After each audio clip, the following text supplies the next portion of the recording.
You'll simply be one of the thousands who thought he saw a UFO. Mark it down as another UFO. Blue J4 returning to base.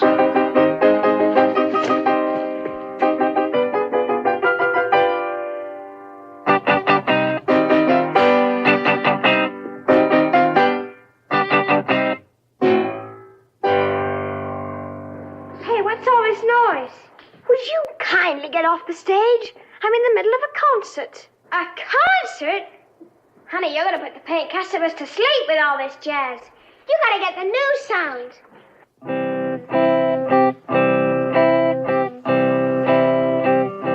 Come on now, let's compromise. You give a little, I'll give a little. Come on, let's get together. What? Are you doing? Nincompoop. Sup, Dot? He got beamed up, he got mixed up, he showed back up. So stand up, shut up, and look up, because those aliens are about to get fucked up. Oh, fucking God, man. Well, opinions? I think we're in a lot of trouble.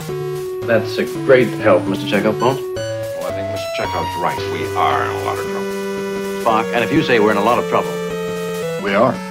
We make assumption you have a deity, or deities, or some such beliefs which comfort you. Dazzling display of logic. Could extinguish ourselves. We therefore grant you 10 Earth-time periods, known as minutes, to make preparations. Spock, you said a while ago that there were always alternatives. Did I? Guilty party has his choice. Death by electrocution, death by gas, death by phaser, death by hanging. But do not bring that one. The one with the pointed ears. The intellectual fuck. 11. 10 seconds. 9. Carcass full of memory banks who should be squatting on a mushroom. That's fucking ridiculous. 5. Fucking bonkers. 4. Those bean 3. counting 2. sons of bitches. 1. It seems we're going to take a little trip.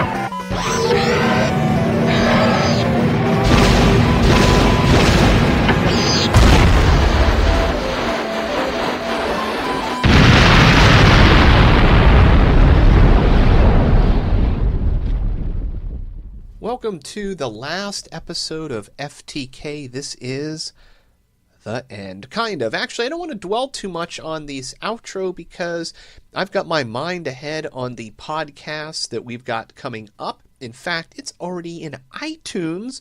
I've got one in the bank after that, and I've got 2 remote viewing packages sent out as well as an updated website. So, welcome to the end of a new beginning, everybody. This is FTK, the last episode.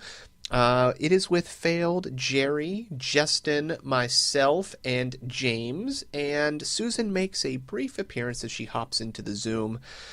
Guys, thank you so much. I've learned so much about just everything, not even just podcasting, life, friendship, all from the podcast, you guys supporting me in all of this and what it is now becoming. There's too many people to shout out to, but everybody in the Patreon, you know who you are. Marcos, James, Timothy, fucking John Norris. Oh my God, I can't. Angie, I would not be here without you guys. The support of the people who support the show. Grimsteak, James, Failed. I mean, fucking Darren, Graham. What is that? It's an awards thing. Fuck this. I'm done. You know who the fuck you are. Thank you guys so much for listening. Thank you guys so much for supporting the show. It is not over. The new show is starting up at catinthebox.space. Yes, from the ashes of FTK comes catinthebox.space. All of the Friends to Know stuff has been archived. If you go to friendstoKnow.space, there's an FTK archive tab. You can still see all the old art, all the old episodes, everything that was there.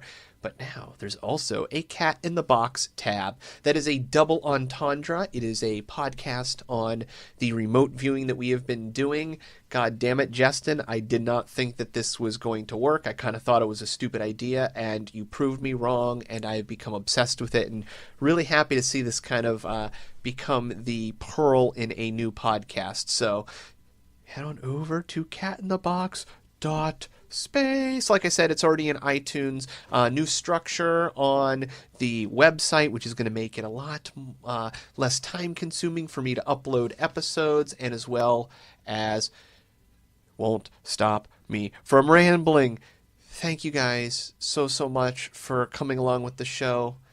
The end, as always, Arcade High, support him. Links on the catinthebox.space, friendstoknow.space website. You will see the Arcade High tab. Go there. You can buy these albums. You can support him. He's doing some touring. He wants to be a full-time artist. You can do the value for value model and buy him and love him and make him fulfill a dream. You, right there, you sir, you ma'am, you child, you can fulfill a dream. Ask for your parents' allowance. Anyways, yes, both songs of those tonight. The first is going to be Heatwave. It's off the Heatwave EP. I've said it here 1,000 times, but in the last episode, god damn it, it is more important than ever. When I get really bad migraines or a super bad headache, this is one of the songs that I can throw on, and something about putting on a good quality pair of headphones and the way that it oscillates from ear to ear just soothes the pain in my head. And Ryan, for that, I cannot thank you enough. Also, off the Kingdom album, you're going to have a song called Cool Ink. Thank you. I love you. It's over, but not really. Catinthebox.space. Life's a bitch, and then you die. So let's go to fucking Mexico. Woo. I think I could go there. Or maybe go for my honeymoon. Let's just do Contact at the Cabin in Mexico. Oof. There we go. Fuck not. Contact in Guatemala. Contact at the Cabin in Cabo. That's what I'm talking. Contact in Cabo. Just Contact in Cabo. I like that.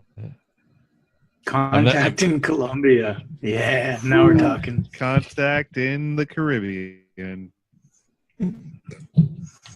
Yeah. We should go on a cruise. We should go on a cruise. Well, you know what? They do that ancient aliens cruise or the ancient civilizations cruise. Yeah, Micah goes on that. Yeah, Micah. Yeah. At Fort Lauderdale. If Grimsteak came, we would be cruising with steak. Hey, imagine that. That's true. Anyone? But he doesn't come anywhere because he. That's how we should. That's how we should do our get together. Grim's got a bedtime. Oh yeah, I only talked to him a while ago, and I figured as much. We've been staying up late, man. What's late here? Well, whatever. I'm hanging out with friends. Yeah, anyway, sorry about that, guys, being like almost an hour late. Nah, dude, I just always have had weird things with Skype. Well, it wasn't even Skype. It was I set my alarm to go to bed after cooking dinner to take a nap. Oh, and then, shit. And then my alarm never went off. Fucking, it set it. It just never went off. So Angie woke me up at like 10 minutes after midnight and goes, "Aren't you doing your podcast?" I was like, "Fuck." Mother. So, dude, then I went running to because my cat's on the immuno drops, so I have to give her drops twice a day, 10 minutes before she eats. So I was running to grab her. And my other cat, because I went to grab her, she saw I was doing it, so she tried to run. And I stubbed my toe while trying to grab her. So my other cat freaked out, Luna, and started attacking me. So I had a Dyson vacuum cleaner in my left hand, and I had a T-shirt in my right hand. And I was throwing, she was attacking the T-shirt. I'm talking big poof tail. Oh my God, it sucked. Angie had to come out. So I was sitting outside the house for like 5 minutes, like waiting for her to lock her up so I could come back inside. It sucked. So yeah, that's why I was super, super, super late. Then I had to go do all of that stuff. And oh man. I'm pretty sure your cat is possessed by Satan. Dude, she's feral. It sucks.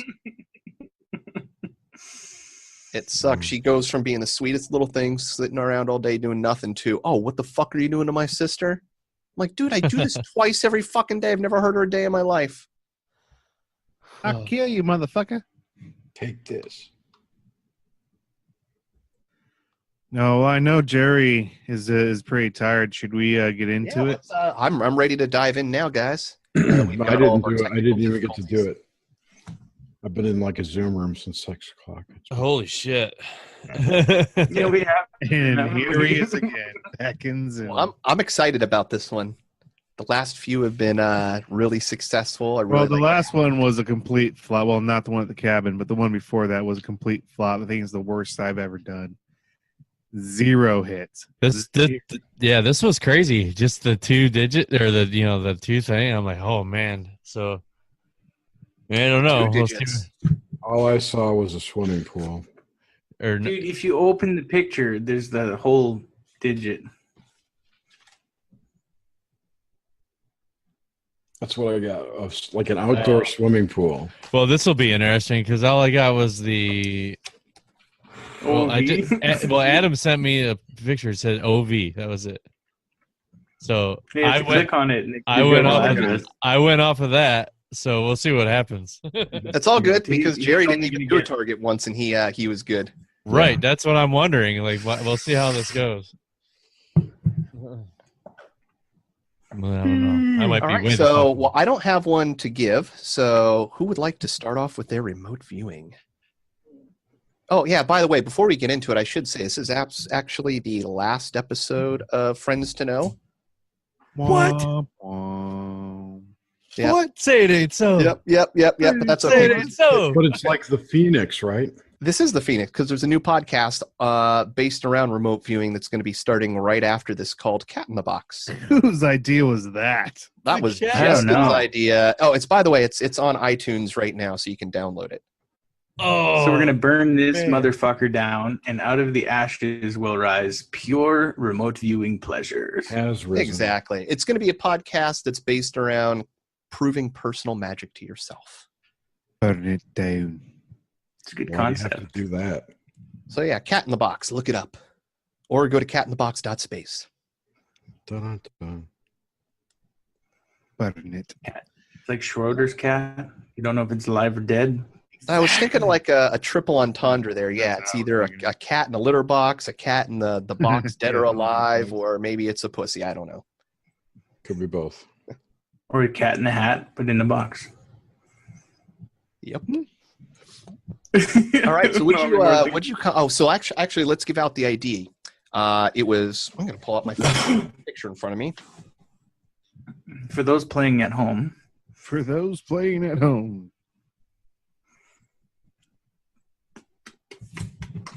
I think I got it here quickly. Open. All right. So the ID for tonight was 1010V99. Unless you're James, and then it's just 10V. It's just 10V. Yeah. He's envy with 10V. Well, let's start with let's see what 10V got. You want I'll go first. You only got half of it. Yeah, I probably did. I'm trying to think let me think if I can do this. Actually, oh shit. All right, try to get the inside half right. Yeah, get the inside out, not the outside. You know what? Someone else go first. Oh, dude. Okay. You sure? Yeah, go ahead. What I want to do is pull another window. Okay. I did record this, but I didn't have time to edit it, so it's just an hour of me mostly silent, randomly saying words. So I'm not going to play it for you. I'll just let you know what I got. My first thing that I saw was dice coming out, and not any of our D&D dice, just a bunch of 60. Don't know why. I just pictured opening it up and having them tumble out. And then after quite a bit of time passed, I was seeing what looked like elephant ears or even butterfly wings. Remix.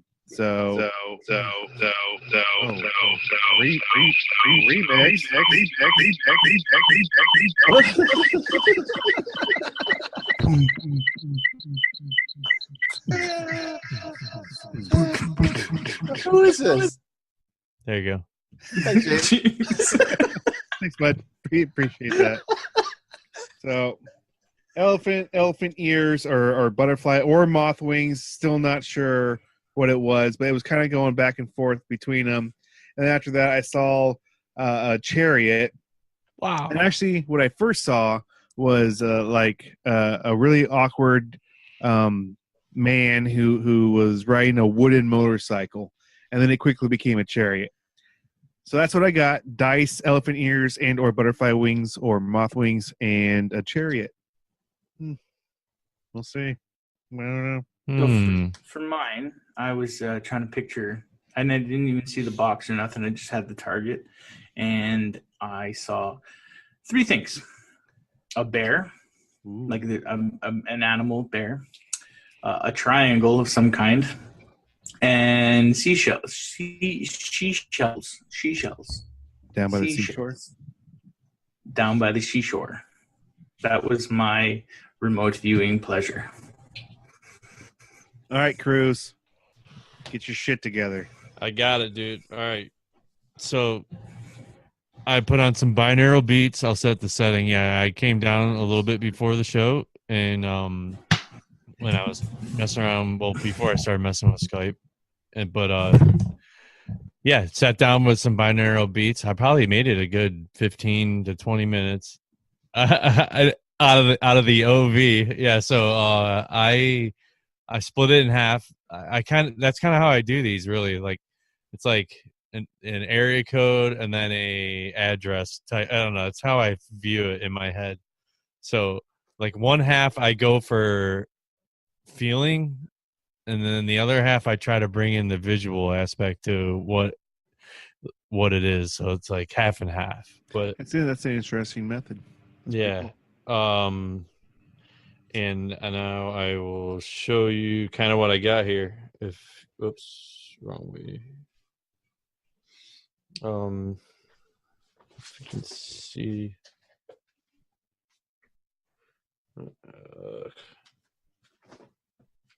All right, so basically, I came up with yeah. So those of you listening, I pulled up in my phone here, and I'm trying to show the guys.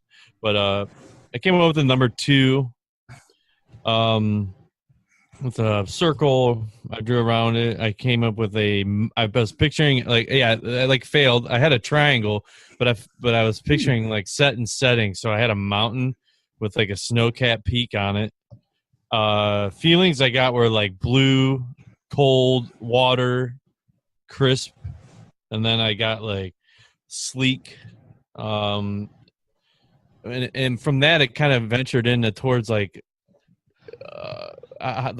feeling wise. So I felt like feathers. So I'm thinking like bird, birds or bird. Feathers, and I got also straight lines, 2 straight lines. So I kept getting kind of 2s. So I don't know if there was 2 birds or 2 feathers or 2 lines. I don't know. So that's kind of what I got, really, out of my targeting. And then Jerry, you got a swimming pool, you said, or pool? Yeah, it was. I thought it was some kind of container. I saw a container of blue liquid. It seemed like a pool or just a circle with blue top, maybe, and a cube. A cube like a dice? Yeah, a cube like a dice. Yeah. Nice. Okay. All right. Well, Adam, what did you see? I'm excited about this one, believe it or not. Oh, well, you're always excited. And I was excited about this one before we even started tonight. How come? I'll tell you why. Open it up. Uh-oh. Because this is the last one on Friends Know. That's why he's excited. Right. Well, I mean, I've had this for a while, so how did he know? Hey, don't take the magic away from it. Fair enough. You always put so much tape on these. I expect them to be able to open them. Ever. If you can't open the package, you get a corner cut off your man card. Uh-oh. Well timed. Well done, sir. Well done. So it looks like, just opening it up, it looks like cotton. Oh. Cotton balls. Yeah, some cotton. There's my snow. Appears to be a on top. A bottle of some sort. What? And this is the only thing. So the cotton on top for padding, and this is Jinx Remover. It is a mystic bath wash. It's for a spiritual bath. It contains water and fragrance and DC blue number 1. Oh, wow. Whoa. So wow. I also want to add a layer to this because obviously we've got some hits with you guys, but when we did Contact at the Cabin, and I'm kicking my ass right now, Justin, you thought you were completely off, but you drew a witch's hand. You drew an outline of a hand exactly like that. Exactly. And this is why I'm kicking myself. I didn't grab those papers. I forgot to grab everybody's picture. Oh, I left it there, didn't I? Yep. And I did take a picture of it. Do I have it in here? If you have a picture of it, you will be my... I don't know. I will have to... But anyway, I might have... drew you know what? And I was talking to Ren about this before we go into our results. He had this when he did his first round of remote viewing experiments online. When he went and did those, he had like 3 people on the first round that were completely off on their targets, but ended up describing other people's targets. Wow, yeah, like that does the wrong package, yo. Why would that? That is the fault of the target giver. Not necessarily. Because with Ren's, everything was separated out, but there was still something where the person was identifying on a target. Because all of his stuff was done where it wasn't double blind though, and that's the only way you can prevent against it. Because if you're making the target numbers and packing the package, if you're not focused on the package when you're making the target, it could get crossover. Especially possibly. Yeah, I don't exactly know how Ren did it, but I know he's following protocols and you have to sign papers for it. And yes, I'm in this program. It's fairly well thought out. But anyways, I'm in this thing. It's the first one was not double blind. He wants to get there. Gotcha. Well, that could be why. Well, either way, we had the same type of lap over, which would make sense because Justin had both packages in his possession at the same time. Giggity. Wow. Well, my remote viewing of this target was a bomb. No, but here's what I find interesting. You saw a bear. Yeah. Mm-hmm. Now at the cabin on that same remote viewing where Justin saw the wrong one, that was a bear. That was one of the things that was a solid hit in that package was bear. So I don't know if that's a correlation, but well, I can't because I've already seen what was in the other package. But if no, I'm not talking that you guessed it, but he guessed from that same thing, and then you saw a picture from that same remote viewing. So it might not be that you were remote viewing per se, but you might have been insinuating that Justin would be seeing over there. Dig this. You want to talk about handicapped? I was in Zoom with Failed and Trish and Suzanne and Trish's son. And I just took like 5 minutes and a piece of paper and doodled, thinking about what it could be, and that's what I came up with. And so what's a pool filled with liquid? A container of blue liquid. I would say it's a bath. But I wrote blue down. I have white snow, blue, I have water, crisp. Fucking blue container. Pool. Yeah. Yeah, I don't know. Like the same shape too. It's a Jinx Remover. Did someone jinx me and I don't know it? It says for a spiritual bath, empty contents in bathtub half full and bathe for 7 minutes. I guess I know what I'm doing later, gentlemen. And they were talking about dick size when I did it. I remember that too. It does say for external use only. If you know what I mean. My dick jinx. Jesus. Yeah, it's possible. Well, and the other thing I love there, James, is you said like a snow cap, and I had like at the very top of like the cap. It was packed with snow. It was like a thing of and I just did that for cushioning because it's a bottle. Yeah. Very interesting. I did not know after actually seeing the package like that. I was pretty blown away. I was like, need all the numbers. Nah, yeah. Well, not even knowing that, because I didn't know what size it was or anything, so I had no. Which is kind of what I liked. I just liked the number. So This is the one that still blows me away out of all the ones we've done. Dude, we rocked that one. That one was fucking nuts. Yeah. I still talk about that one because it was insane. Justin showed a triangle with a diamond in it to the camera. And those will all be in the show notes, one of the previous remote viewings. I actually everybody guessed. Yeah, we sent a black diamond package that looked like it had a holographic sun in the center and it opened into a diamond with a figurine. Oh yeah, everybody here did that remote viewing. Had a little Disney figurine inside. Failed said action figure. Justin drew a pyramid with a sun in the center of it. Jerry said black diamond with eggs in it. Yeah. And then James drew a leaf. Which was printed exactly on the character. I had the triangle folded out. Oh, that's right. It looked like a box. There. Yeah, fucking right there, dude. Yeah. Everything will be in the show. Folded out with the circle, with the triangle, with the leaf, with the sun. It's like insane, dude. Yeah. I don't know. Well, yeah, I remember when Jerry first showed it to me, and I was like, fuck, it's a black triangle. What the fuck? Yeah. And then when you came back, I'm like, if you drew a fucking black triangle, I'm going to lose my shit. It was crazy. That was one. I didn't even see a target on that one. Right, you had the pyramid. That was fun, man. Yeah, I like cool. this. It never fails. Never fails. See, my thing when I did this tonight, I was getting the pool thing, and I'm like, well, it can't be a pool. I was doubting it, you know. Yep. Yeah, every time. It's hard. Yeah, try not to doubt it. I mean, sometimes I just have to try to. Am I projecting what I think it is?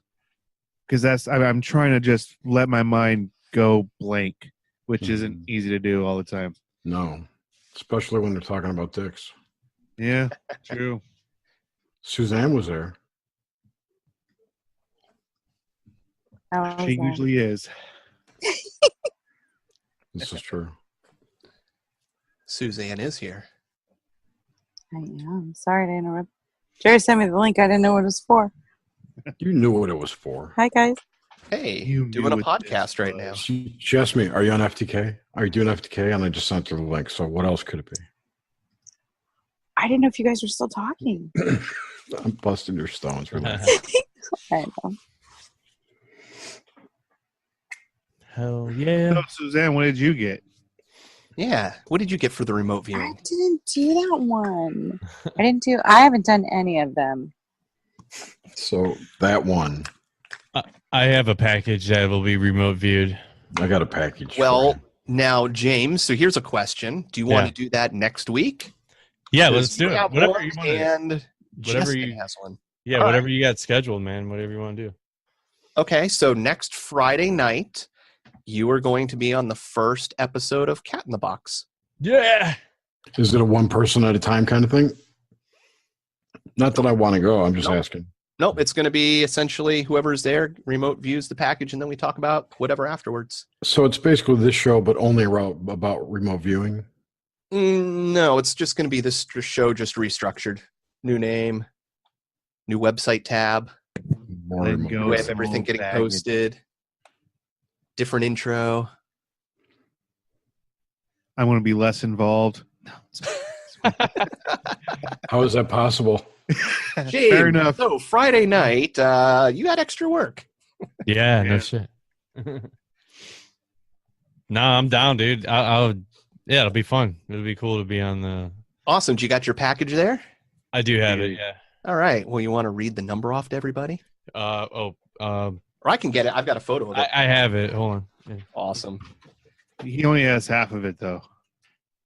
And I've got a secret plan to send Grimsteak a remote viewing package, but I'm not sure if we'll ever get to do the podcast. I don't think I ever got an identifier for that package. So basically what happened was I forgot like half of everything I brought, and when I went to the cabin and Justin, thanks for finding my credit card, dude. Yeah, that's why you do final walkarounds, but I knew yours instantly because you had just showed it to me like the day before. Yeah. You're like, oh, mine's thick. You can cut skin with this. Yeah, it's like fucking And I was metal. like, as soon as Yeah. I saw it, I was like, oh shit, I know whose that is. Yeah, we were at dinner, right? Yeah, yeah. And then I found out your real name. I'm like, oh, yep, that's him. Dude, you were so lucky because that was found literally on like 5 minutes before we left. Just Yeah, as we were one final walk. Where did you find it? It was up next to your bed where you your bed. Yeah. Yeah, because that sucked because you guys were doing the cards for was it Cards of Humanity? Cards of Humanity, yeah. Yeah, and I was trying to get all my plane arrangements set for the freaking night before next night, dude. Oh yeah. Yeah, you know what? Fuck. After I was just thinking about it yesterday, I was like, "Fuck! I probably should have like texted him like right away, just so he wasn't freaking out." It didn't even. Yeah, I had, dude. Man, I keep telling a little bit of the story, but just I don't remember basically anything till. I mean, like I woke up and I look over and I see the Luxor in Vegas. I'm like, oh my god, dude. Yeah. I like open my eyes and I'm like, dude, this is like a weird thing. I'm like staring at Mandalay Bay and the Luxor right now. That's funny. Yeah. So what all did you forget, Cruz? You lost 2 sweatshirts, a credit card. I did, dude. I left. Okay, so I bought. Yeah, we went the one day we all went out and we went up to what was that town though? Where we went to get some Bigfoot gear. Tillamook, yeah, at a cheese factory, and and lo and behold, they have some Sasquatch gear there, and it is the Pacific Northwest. Yeah, but I had bought a hoodie. Like everyone loves to rock that Oregon O. So like. But they have like a Sasquatch like in the middle of it, so I was like, "Oh, this is cool," and it's kind of like an army green, like a light army green color. Olive drab. So, and I also I had brought a jacket with me, which is the exact same freaking color, and it was early in the morning that morning. I grabbed my stuff and I was actually wearing the hoodie and not the jacket. I didn't think anything of it. I didn't even know I had forgot it, dude. And then, I forgot that, but the jacket for sure. Didn't even know I had left a mouse for my laptop. I left we found your mouse. I forgot about the mouse. Yeah. Yeah, I forgot. I recognized your mouse from the night before. I was like, "Oh yeah, that's James's mouse." Yeah, it's got an owl on it. It's pretty cool looking. And so anyway, I forgot like some random things like that, and obviously the credit card. I mean, but did you forget your charger? No, that's not mine. Yeah, yeah. Someone forgot their charger. It's still bundled up. But. I will mail it back if we find out whose it is and they want it. Hey, I'm missing a charger. So then I'm on the plane from the second leg from Vegas to Cleveland. I guess I took my sweatshirt off. I was using it as a pillow or something. And then as I'm in the car, as I literally I throw my stuff in the trunk and I sit down. I'm like, fuck. Forgot my goddamn sweatshirt on the plane, dude. So I get home and I make a call and there's no way you're ever getting that back. Yeah. They're like, we thought it was a bomb, and so we need you to come in for questioning, sir. And you should have said, there's an 8-ball of Coke in the pocket. Oh, yeah. We'll get right on top of that. I call Cleveland Hopkins International Airport, and what all they do is they like, oh, lost and found. I'm like, sweet. So maybe I'll figure something out, And then all they do is forward you transfer your call to whatever airline it was, and then it's all automated. There's no way you're talking to anybody or you're finding shit.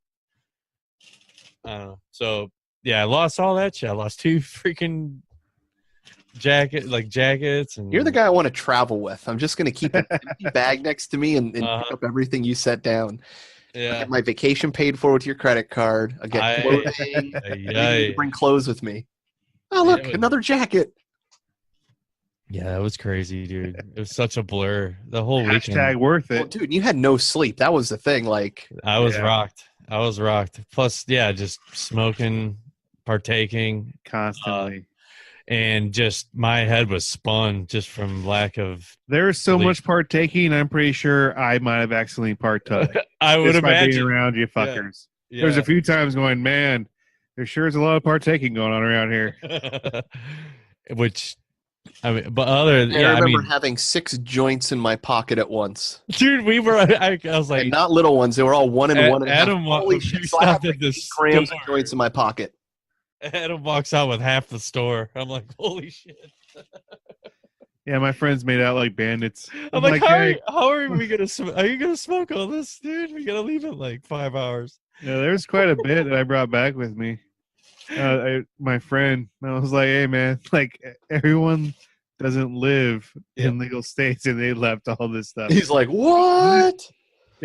Yeah, pretty much. Oh, I left a jar of gummies. I left a bunch of shit. Yeah, I got the gummies here. That's the one thing I didn't give up because my old lady will probably munch on those. Those are pretty good, dude. Nice. Like, little 5 milligram Starburst. Yeah, I got a jar of gummies for somebody too, and I got a cookie for the plane, another half pack of gummies. Yeah, a bunch of stuff was left behind. Did you get the oil? Did you buy? I bought a bunch of CBD oil. Yep. Yeah. Yep. Yep. I bought that for Angie. Yeah, that stuff works awesome. Speaking of CBD, I caught a. I just for a minute I flipped on, Fade to Black, Jimmy Church's show, and I was listening to the beginning of it, and he was been recently complaining about YouTube and getting strikes, and what's happening is any mention of CBD oil, their algos are picking it up and are giving him community guideline strikes, and so I guess because it's probably not, I don't know, but they're attacking it. Like they don't want any mention of CBD oil. That's interesting. Yeah, they might be going off of law because if that's recent, FDA, well, no, something recently happened where they said that they were going to start going after. They changed the rules on CBD so that you can't sell CBD to states where hemp is not legal or marijuana is not legal. That's what it was. Even if hemp's legal, if marijuana has been made illegal, you can't sell CBD there. But if it's a marijuana legal state, then you're still allowed to. It's not going to interfere. Meanwhile, it's still legal in all 50 whatever states. And hemp's not psychoactive, and hemp is legal by federal law. Yeah, it's really crazy. It's all bullshit trying to keep people from getting the one great, awesome medicine. Apparently. that is anti-inflammatory. It's a food. It cures cancer. It stops epilepsy, arthritis problems, neurologic disorders, Parkinson's. You name it. It helps. Anyway, yeah, I was like, it's too good, man. It's too good. Of course, you're going to do that. Yeah. Yeah. Anyway, I did find the box. I have the box. Oh, nice. And Adam packages his box. I'm like, dude, it's like these perfect like tabs and everything, and like I'm pulling everything's like compartmentalized. Like this dude's a pro. Like it's like it's so good though because my kid tried getting into it and he couldn't that's get into hysterical. It. Yeah. He started peeling off the edges and everything. I'm like, no, don't open this. It's like Pandora's box, dude. It might explode. I don't know. Hell and brimstone. Like I cannot have this open. Yeah.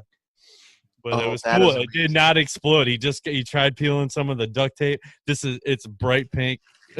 It's fluorescent pink duct tape. All right. So what's the target on the front of that puppy? Target number is R28888A.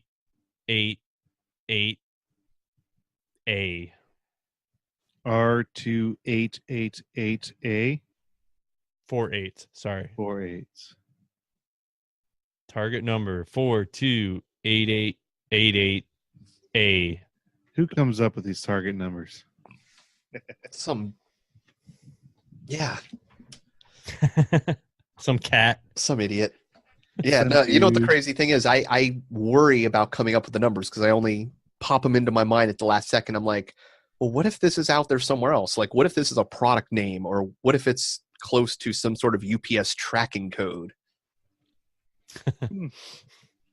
So I think what I'll do for Cat in the Box is every episode I will do a little bit of research and try to find one tip to help you with your remote viewing. Ooh, I like that. Cool. I like that remote viewing tips. Tip of the week. I'll ask Felix to do a jingle. I'll give him some money. That'll make him happy. Remember when we were going to do that trivia show? Whatever happened with that? Dude, yeah, with Felix, right? Felix never got back to me. Oh, I'll get with him, dude. Yeah, or well, I didn't want to bug him. Yeah. Yeah, he's a busy guy. Oh man, we'll make fun. We'll be like, yeah, dude, we waited so long. We started a new podcast. Couldn't just keep waiting on you, man. Yeah, we should do that, man. I think doing some games in the future would be pretty fun, man. Yeah, for sure. Well, you know what's great? I don't know if there's an online version of Cards Against Humanity, but I'm at least going to be putting up the Cards Against Humanity episode as the second. I can't wait to hear that. Yeah, the second Cat in the Box. The first one's going to be the remote viewing package. The second one will be a bonus episode of us doing Cards Against Humanity, because there will still be podcasts like that. And then the third one will be you and I, the first brand spanking new one. Ooh, brand spanking new. I can almost taste it. So I started listening to Hit Dice, and you sound a little bit like Caleb when you do that voice. Oh, yeah? Yeah. The guy in the buffalo. Does he do the guy in the buffalo? Yep. Yeah. I haven't heard it, but I heard that episode of Braylon when he was on. He was talking about it. And Hit he's Dice is doing good. Kenny Rogers, right? Is he doing Kenny Rogers? Will Sasso's version of Kenny Rogers? I don't know. He's got his own thing going. I can't compare it to anything, but he's definitely in character the whole time. Yeah, I got one episode in today. I was like, okay, I can handle this. I really enjoyed it for learning how they were playing their D&D characters. Same, yeah. I'm probably about 6 or 7 in, and I kind of like, I don't know. I've just been really. I was listening to your podcast, and you guys were saying, "Yeah, it's a good podcast to start on to. Where it's only like 1 or 2 episodes in, or no, it was 3 episodes in." I'm like, "Oh, great!" And so I go back in. I keep listening, and I download, and I'm like, "There's like 13 or 15 episodes or something in here," and I realized I was listening to a podcast you had posted from like 2 months ago, which was like 3 months ago, and I'm like, "Holy shit! I didn't even know I didn't finish this episode." So yeah, because Grimmin mentioned it. Then Caleb did the show with Micah a little bit after that. And I had already listened to the first episode. I want to hear that. I haven't heard Caleb on Graylin in eons. Yeah, go back and find that episode. But yeah, Caleb plays the guy in the buffalo. That's just his name, the guy in the buffalo. Yeah, and the buffalo's name is Buffalo. It's Buffalo. There's some good characters on there, man. They all have a good game going, and that's another freaking project. I'm sure we'll all be partaking in down the road here too. There's a freaking D&D podcast. Oh hell yeah, dude! If I had the time, I'd say we're doing it right now. I'll do all the production. Yeah, like once we get, we can. I'm sure Nomad, all of us. I mean, like we can once we fine tune it all. I just like. Still learning how to become the character. And, same here. Yeah, and I mean it's my first go around with a lot of us. But, hey, me too, man. Yeah. The cool thing is that Graham gave me the Dungeon Master guide. Oh, yeah, up at the cabin. Hard copy, yeah. So I'm gonna start reading that, and I'm gonna try to put together a campaign. Ooh, sweet, Justin. Yes. How long before you teach this to your kids? How long before you're playing campaigns with your kids? Maybe sooner rather than later. I'm being serious. Like with modified rules, you don't even have to play that complicated. Just rolling dice, and Yeah. I was at my nephew's birthday party just a few hours ago, and I'm telling my brother-in-law because he grew up with that. I think he's played it maybe once, like when he was younger or whatever. When he kept, he's always asked about how's the show going and everything, and then. He asked about the YouTube channel, like, the Grimstakes channel, because that's where we were posting the shows with the Slowly Rollers, the Tarsus adventure. Yeah. And when we first started, and I was like, wow, actually, dude, I was like, we kind of like took a different like route. You know, we're kind of doing some other stuff, and then all the corner in the backyard, the kids are playing baseball, and then my son yells out, "Nerds!" I'm like, what the hell, dude? So That's funny. You're talking about D&D. Oh, you're such a nerd. I'm like, oh, dude, you just wait.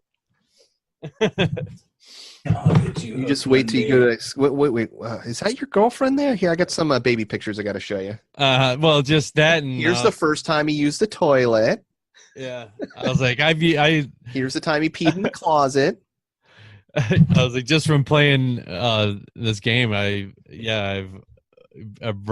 broad my imagination more than you have in your entire life, son. So I found it pretty funny. He just kept yelling out, nerds, Dad, you're such a nerd.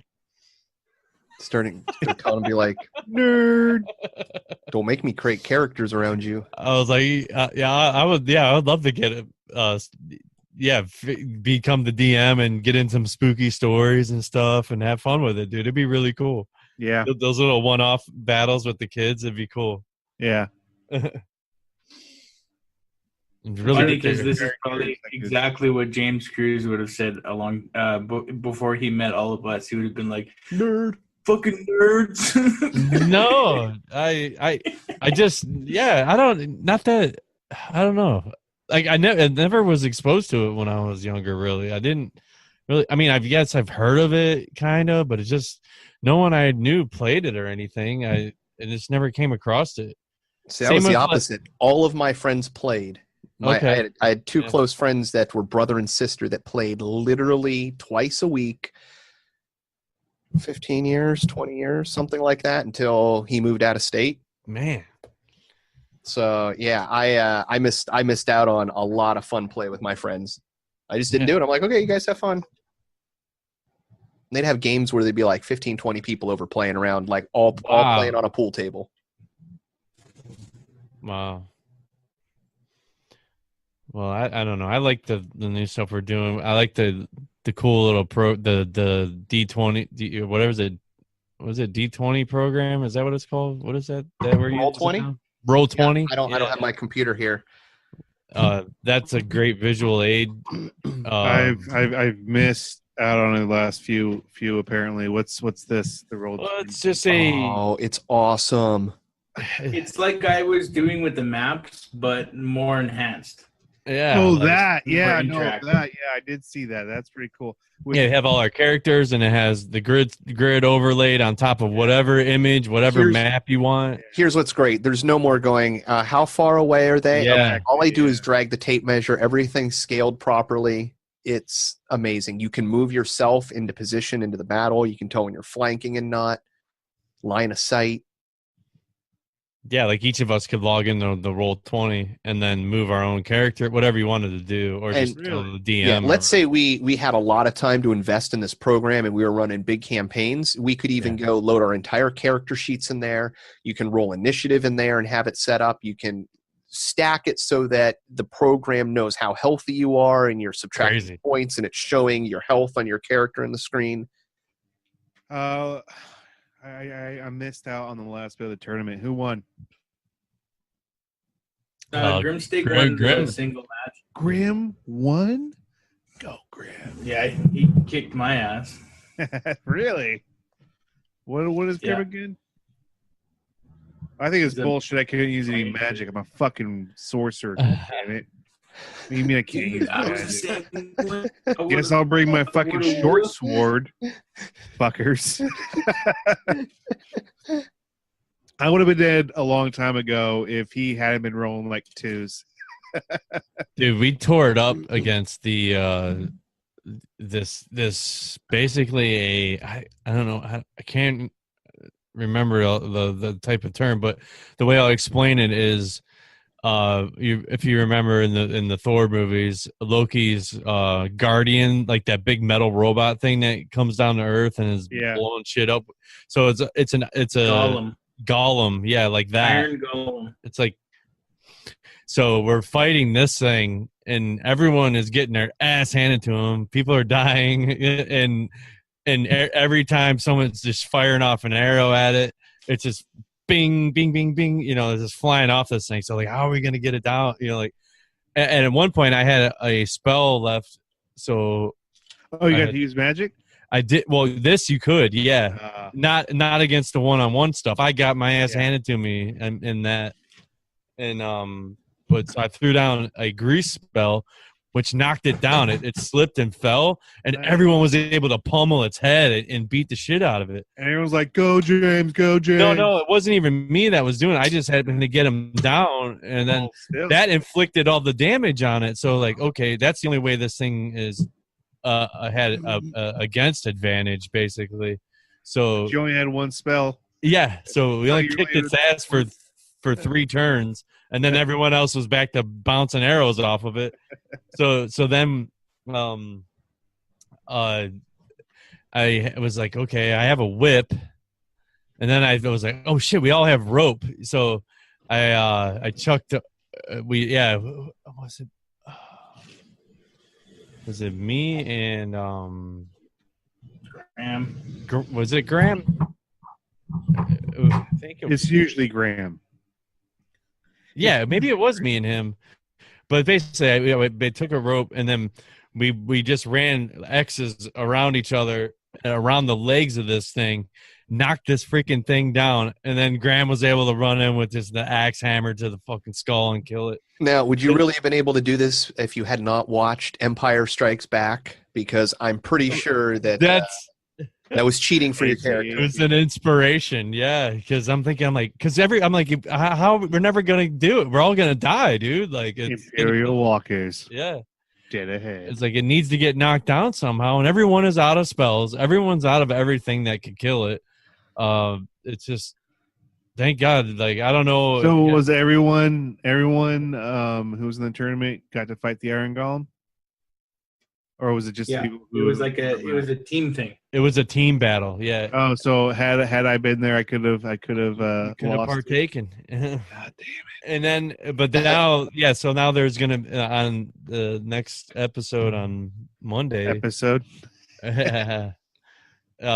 gonna be like the ceremony, and then there's a secret. Something's happening. We don't know. Yeah, there's a secret boss or something. Yeah. Nomad won't tell us. Because obviously this thing was controlled by it's going to be quick, right? It's going to be quick. And he's like, it's like, well, what do you mean? What do you mean? No. I'm like, dude, just secret stuff.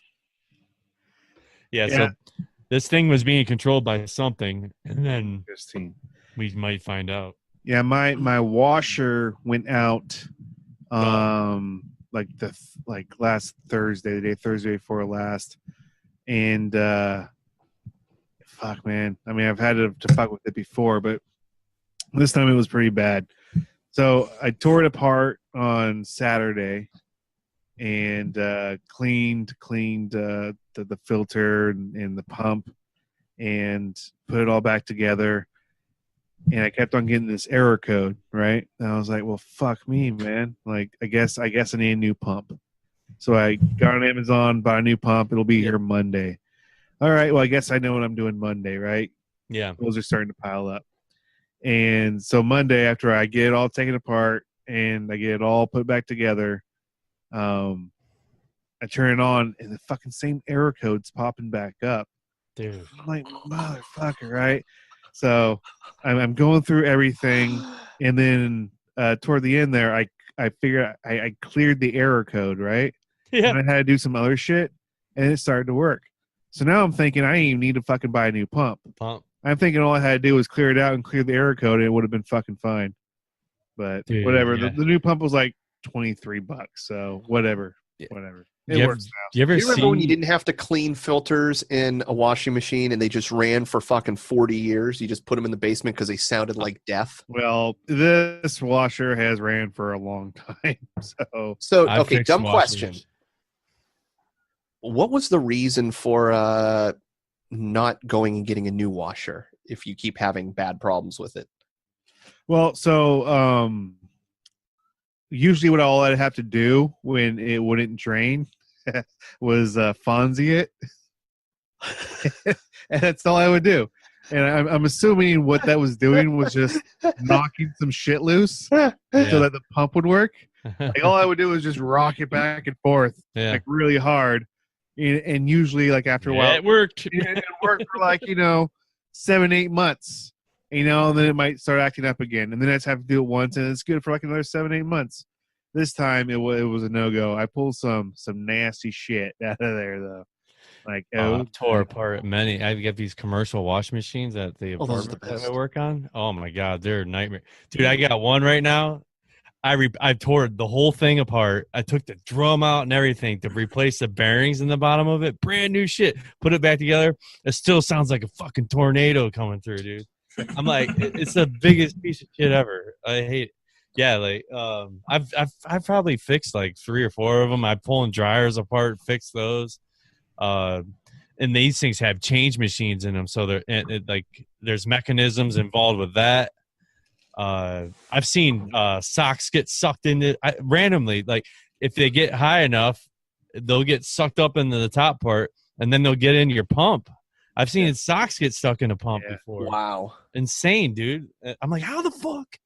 Like my dad does the same thing. He's repaired one. He repaired one that he had for like 20 years. He replaced the belt multiple times. He had the shaft on his washing machine twice had rusted so much that it wasn't functional. So he took the thing apart and sanded the shaft down. And he had, after doing all this, had one of his dryers. The belt broke.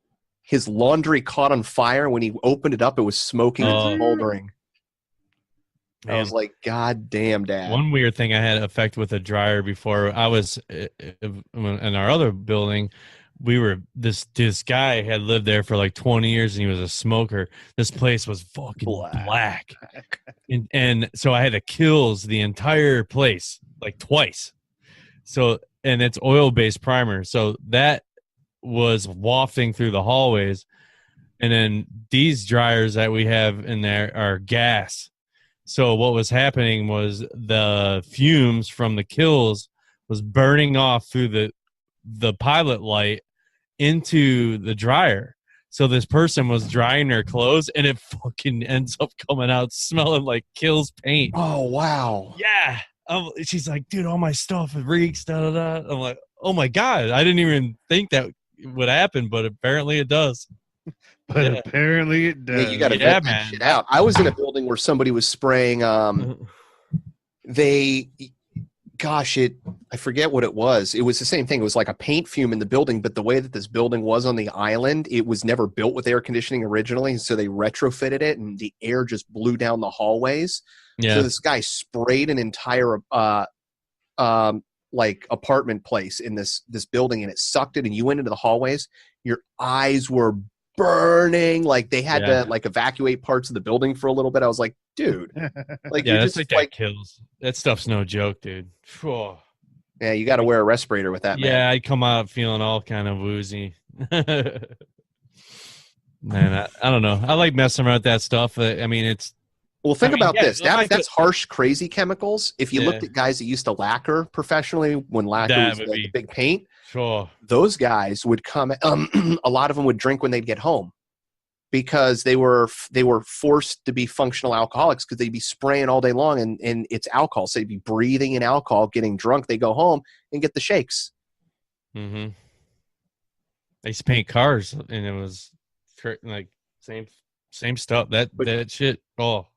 Yeah, didn't you guys get you used respirators back then, right? I did, yeah, but it fucked me up so bad. Like, I mean, it basically put me in the hospital for a week after I did it for about 3 years, and then that tail end of that last year, so I started getting really sick. Just like absorbing through your skin and such? Possibly that. Working in the shop, you can clean a shop, and then the next 5 minutes is as dirty as it was before you last. You know, it's like, it was a multiple, Dude, plus when you're spraying the mist, like whatever's in that paint that's dusting primer, all over everything, you're breathing that shit chemicals, the paint chemicals, the thinners that you use to clean everything, then just other things in the shop that are being used. There's a lot of chemical reactions going on. You're using bondos and fiberglass and hardeners, and they were coming out with newer materials back then. When you say a car was damaged and they were cutting quarter panels off, they were using these 2-part epoxies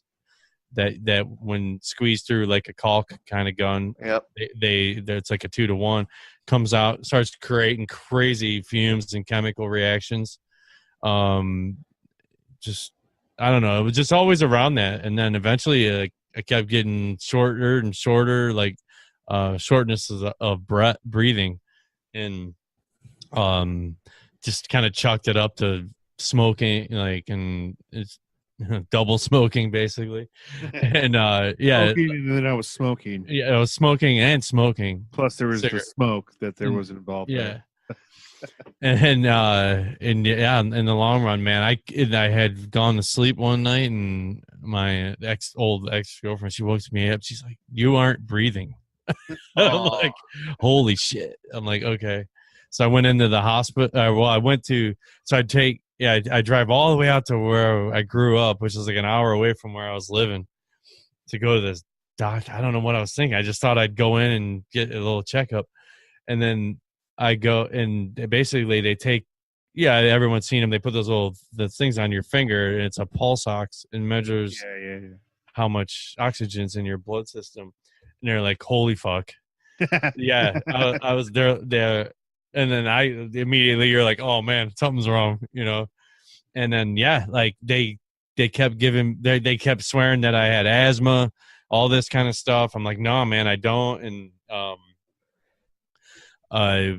they gave me 2 breathing treatments with like a nebulizer thing where you it's, I don't know, some type of, it's like a inhalable steroid. It looks like, imagine putting like end of a scuba gear type thing in your mouth, and you you're breathing in some medicine to try to open your airways. So I did like 2 of those, and it didn't do anything. And then, dude, and then they're like, "Okay, lay down for this one." So, and then they hook an IV up to me, and they shoot this shit in my arm, dude. I swear to God, all they did was put liquid nitrogen and shot it into my fucking arm, because it was the most intense thing I've ever felt in my life. Super cold? Oh my God.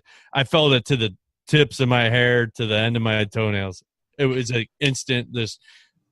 I actually like shot up off the bed. They had to like hold me down for it. It was like a complete full-blown shock to your system to like re-jump it or something. What was it, like an adrenaline shot or something? I don't even remember. It was, God, this was in 96. I don't remember what it was called, but and I don't know. They got my something. That sounds like epinephrine. Yeah. Then they're like, "Okay, now we're going to admit you to a hospital." I'm like, wow.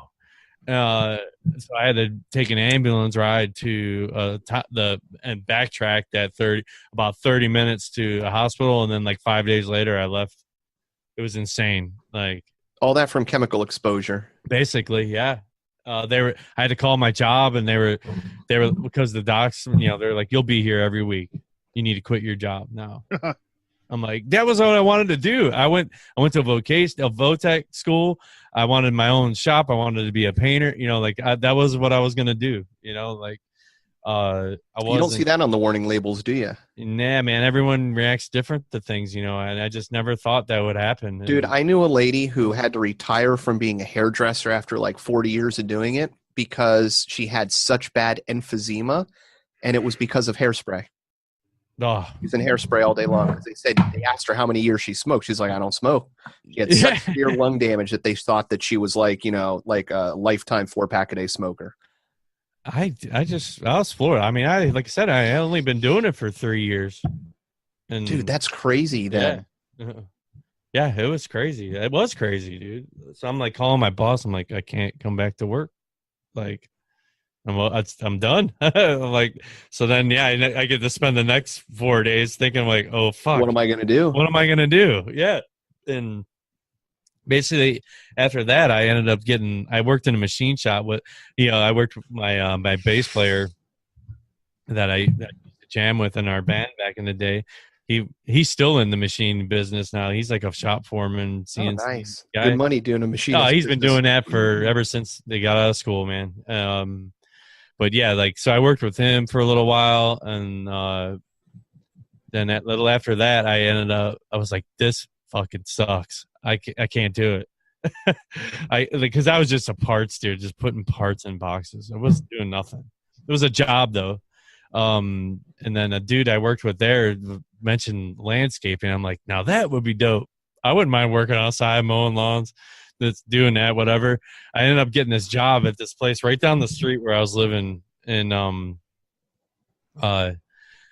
I walk over one day, and it's kind of like it's the tail end of winter, right prime time for people hiring for landscapers. And I walked in the shop one day, you guys hiring, and like, yeah, man, you kind of interviewed me for a minute, and they're he's like, it was like the end of the interview, kind of, and he's like, oh, by the way, you like to party? I'm like, fuck. Trick question? Like, what is this?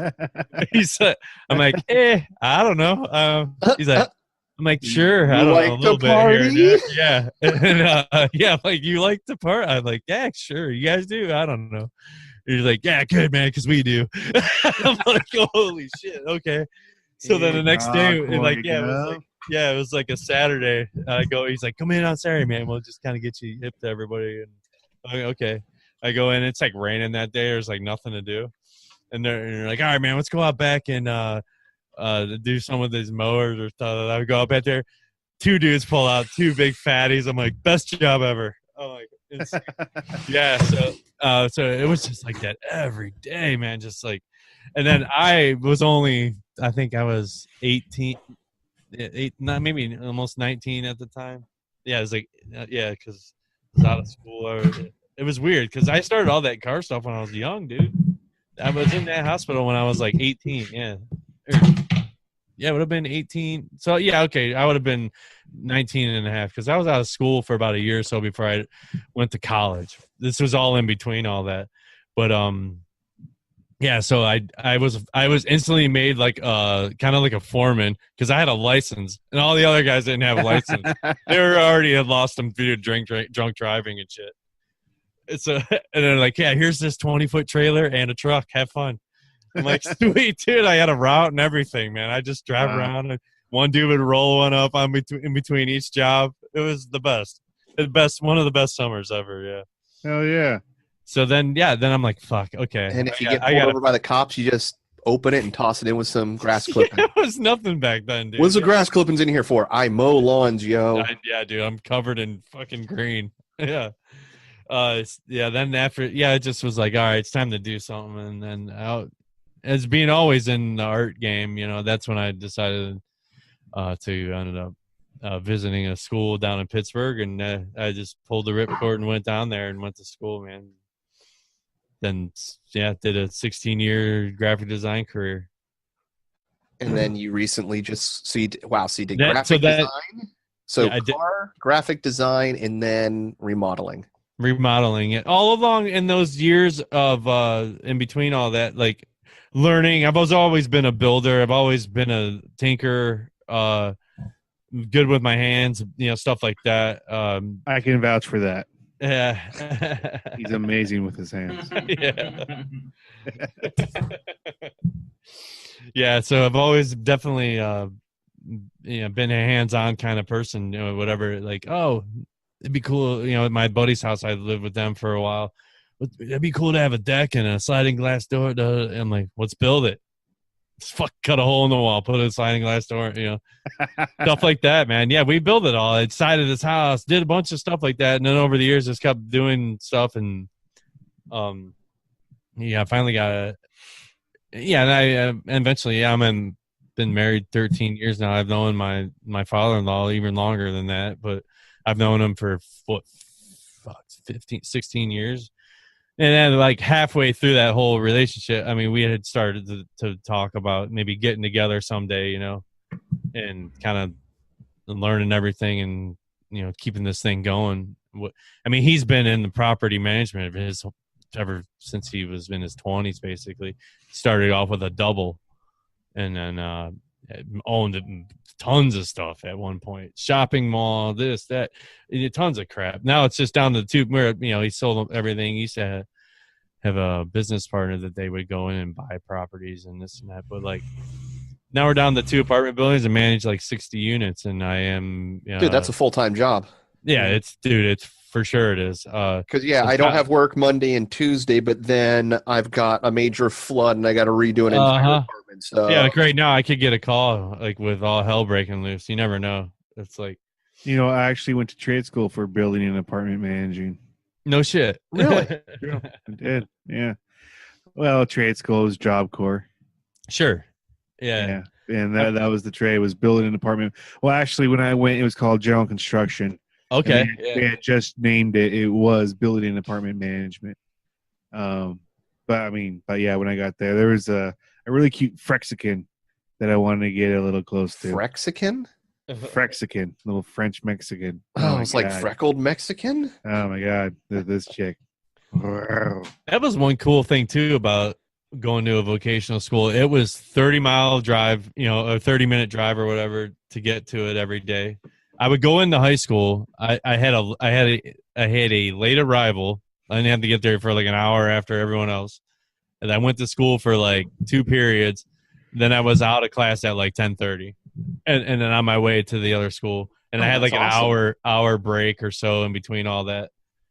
And then the second year of that is when I had my first job. Like because I busted my ass. I learned everything I could, and then half the kids would just be fucking off in class, and they let me paint the cars. They let me do all that because I gave a shit about it.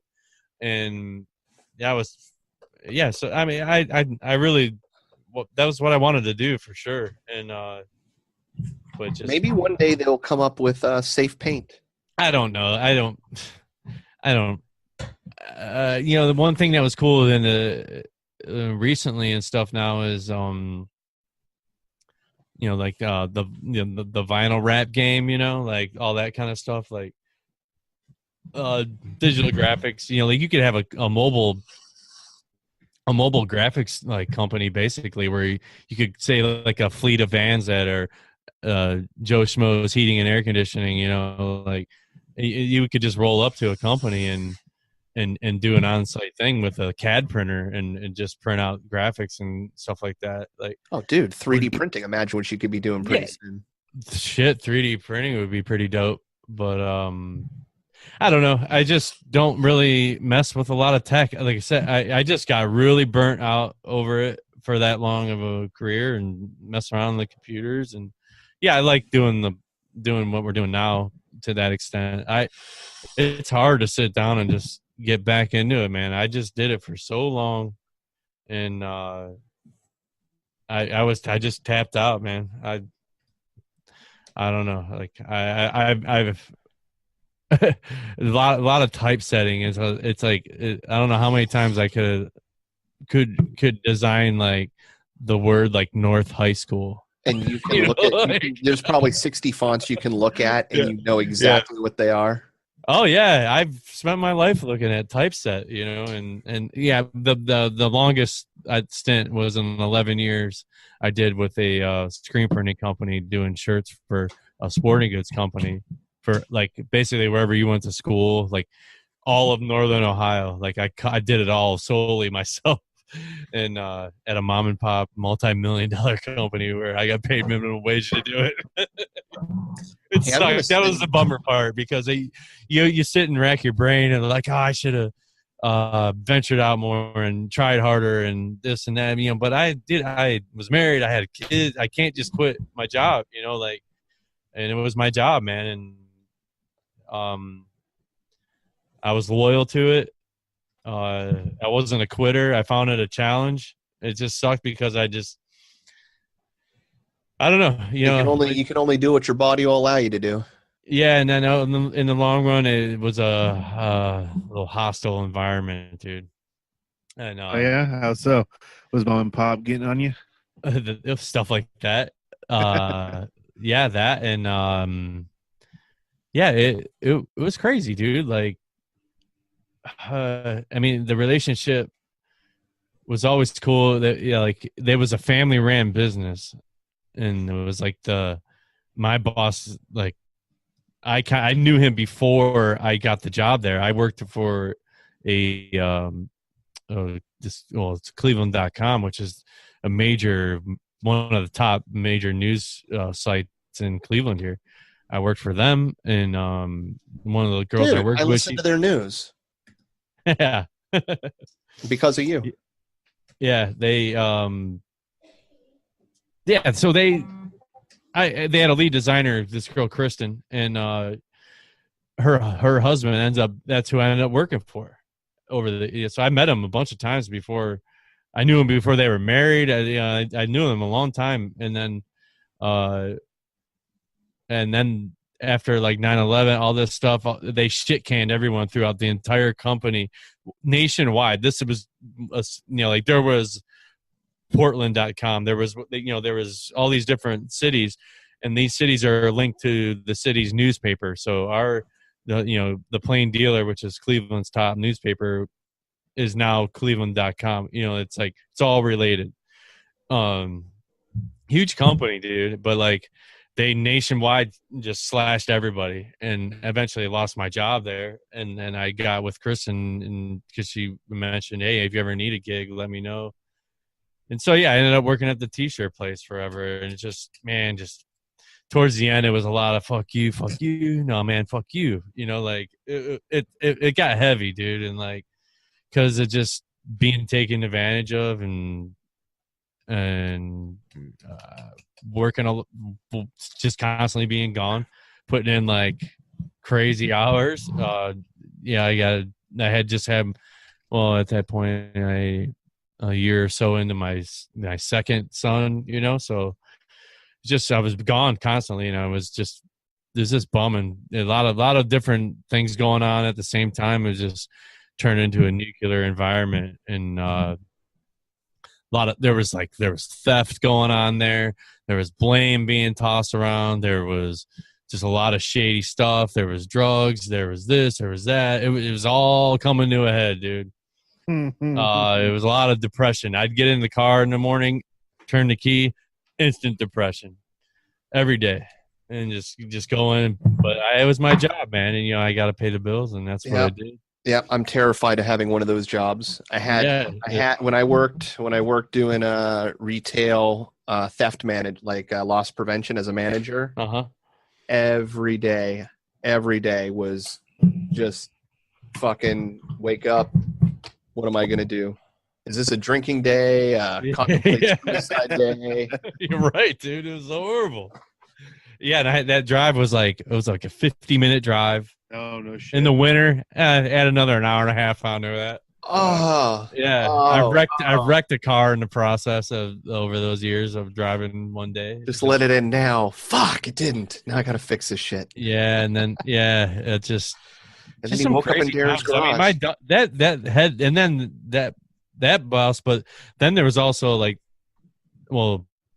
the owner, his dad, and his wife, worked there, and they treated her like a piece of garbage. The mom and a wife, they just both treated her like garbage. It was kind of sad to see that, and yeah, it was like if it was him, his dog, and his wife, and one bowl of water, the dog would be getting a bowl of water.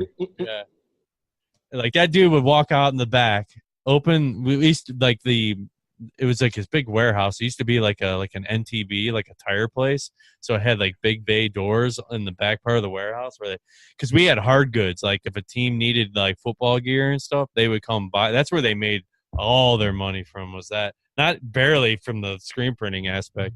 It was all about selling hard goods to a team. Like helmets and pads? Yeah. You're talking a lot of money. Yeah. I mean, a helmet is like $150, dude. Wow. Damn. Yeah. I mean, business. Times that by like 50. Holy shit. Doesn't anybody just sell stickers? No. It's crazy, dude. Like, yeah, just to get that stuff done, plus shoulder pads and all the padding and all the gear, all that. And then you get schools that are buying that every year. Like the turnover for sports gear is insane. And that's why your tuition is so expensive. Right. Yeah. But yeah, this dude would go out in the back. He would go. there was a drain in the middle of the warehouse. He would just go take a piss in that drain, or he would just pop the garage door and just piss on your tire like a dog. Like he would piss on like employees' cars. What? Yeah. Because he's an like asshole. a guy that needs some like. Oh, he was an ex-sheriff too. Like, Yeah, he was an ex-sheriff. Yeah, he's an old school cop, ex-sheriff. Yeah. Oh, there you go. Yeah, just an ass, dude. A two-faced motherfucker, dude. Yeah. But love that job, man. Loved it. Yeah, that's a guy where you're like, all right, we need to set up a security camera and accidentally catch him pissing and get him registered as. Believe me, yeah, everyone would threaten stuff like that with him, and he just like bring it. He didn't. Yeah, he knew everybody on the force. Exactly. He knew that. And he knew every lawyer. He knew everything. Yeah. He would scam. He was scamming with overtime. Yeah, they made out primarily, but you made out because anything you made over said 40 hours, you got paid in cash. Dude, there was a huge thing, and I can't remember if it was who it was. It was FHP or sheriff's office, but somebody started doing this where they were I don't know how they did it, but they got like access to the data on state vehicles going through turnpike tolls and correlated it to hours that were supposed to be worked and where these people were going. Oh, and people were just, basically going on the clock and then going home and staying on the clock and doing all these extra hours of overtime. And they busted all these cops for it. And then like no disciplinary action across the board. It was insane. I'm like, shouldn't you like fire every single one of these? That's huge with that whole overtime thing. Like all the dudes that are at your grocery store, like, you know, like there's always a cop there. There's always, it's like they've fully taken advantage of all. Oh, that. You got cops at your grocery stores? Sure. Yeah. Yeah. Nice. Even nice neighborhoods, they have them. Really? Yeah. Well, I should say because primarily I think it depends on population of the city. Like, yeah. You want to know how fucked up it is? I won't even get into, because I don't agree with how they want to protect the schools. But we're having this debate down here because after the Parkland shooting, everybody's like, we need fucking cops, more cops at the schools. And there's no money. There's no money. The sheriff's office is going, this is going to be, X amount of $50,000. We have to hire all these new police officers. We have to re-equip them. That means guns, uniforms, vehicles. And so all the school boards saying, well, we don't have the money. So we're in this crazy, stupid situation where, all right, so you've identified a danger, kids getting shot. You've identified how you're going to correct it. There's no money, and then hands just go up in the air. And I'm like, this is the state we're at in society where we can't even make a decision and pull the proverbial trigger on it, Probably the wrong term to use. Kapoy. Yeah. I don't know, man. Which drives me insane, too, because I'm like, has there been any other new, like, locally, like, information about what's going on down there? Something going on with that sheriff? Like, I don't know if he was running again or something, or what the hell was going on with that guy? Are you listening to my local news? No. There was an issue, and I didn't follow up on the reason why, but they were trying to force in a new police chief or sheriff at one of the local police departments, and there was a lot of pushback from the community on it. Yeah, we have, where I'm at, it's probably like most of the country, we have a huge problem with our law enforcement leaders within the community. They always seem to be getting in trouble for doing things or getting tied up in cover-ups or murders. And I mean, it's bad enough when, as the sheriff of, a county, you have an entire series of news reports that are devoted against cases that you've handled with, black people getting shot. Jesus. I'm trying to think of anything interesting. Oh, I know. I just heard the other day that there was human remains found in the town where I grew up in. Oh, yeah? Could be old school, though, like they, it's like, or new, I don't know, but or new school. Yeah, new school. They, skulls, stuff like that. They ended up finding the rest of the body. Just one body? How old? I don't know. I just heard it yesterday, and I Was didn't it in hear your a follow basement? up. Old house you lived in? No. James is all of a sudden going to James, wake up at midnight and go, oh, they I got to get found in it. town. Yeah, I didn't. No, Thought I I know where my sweatshirt is. just heard it on the 20 after 20 on the radio. Yeah. Sorry, I've been quiet, guys. I'm getting fucking tired here. I can What you tell. painting, dude? You know what? Before you leave, what did you want to be when you were a little kid? When you grew up? Come on, Feld. What was it? Oh shit! I know the answer to mine. Man. Oh, let's talk about jobs. I'm like, you know what? I remember in second grade they made us do this thing. What do you want to be? You had to, make a picture and say what you wanted to be. I don't know if you guys did that, but I'm sure you guys can think about what you really wanted to be when you were a kid. I know. What is it? What? I wanted to be a soldier. You wanted to be a rogue? I don't know what. Wait. You want to be in a soldier for Canada? Well, I wanted to wear a uniform and have a gun. That was my main target, kid. And I always, when I was grade 4, 5, and 6, it was all military gear all the time. If it was camo, I was wearing it. Yeah, I remember that specifically. But you're in Canada, so it'd have to be like white camo, right? Do you guys have military surplus stores? We do. Yeah. You bet. There's not I much. love going there and and have them. got a list of stuff. Huh. No, so if I went to Canada, I could buy Canadian military surplus. That would be interesting. I think I want to do that. I want to wear Canadian military gear here in the States.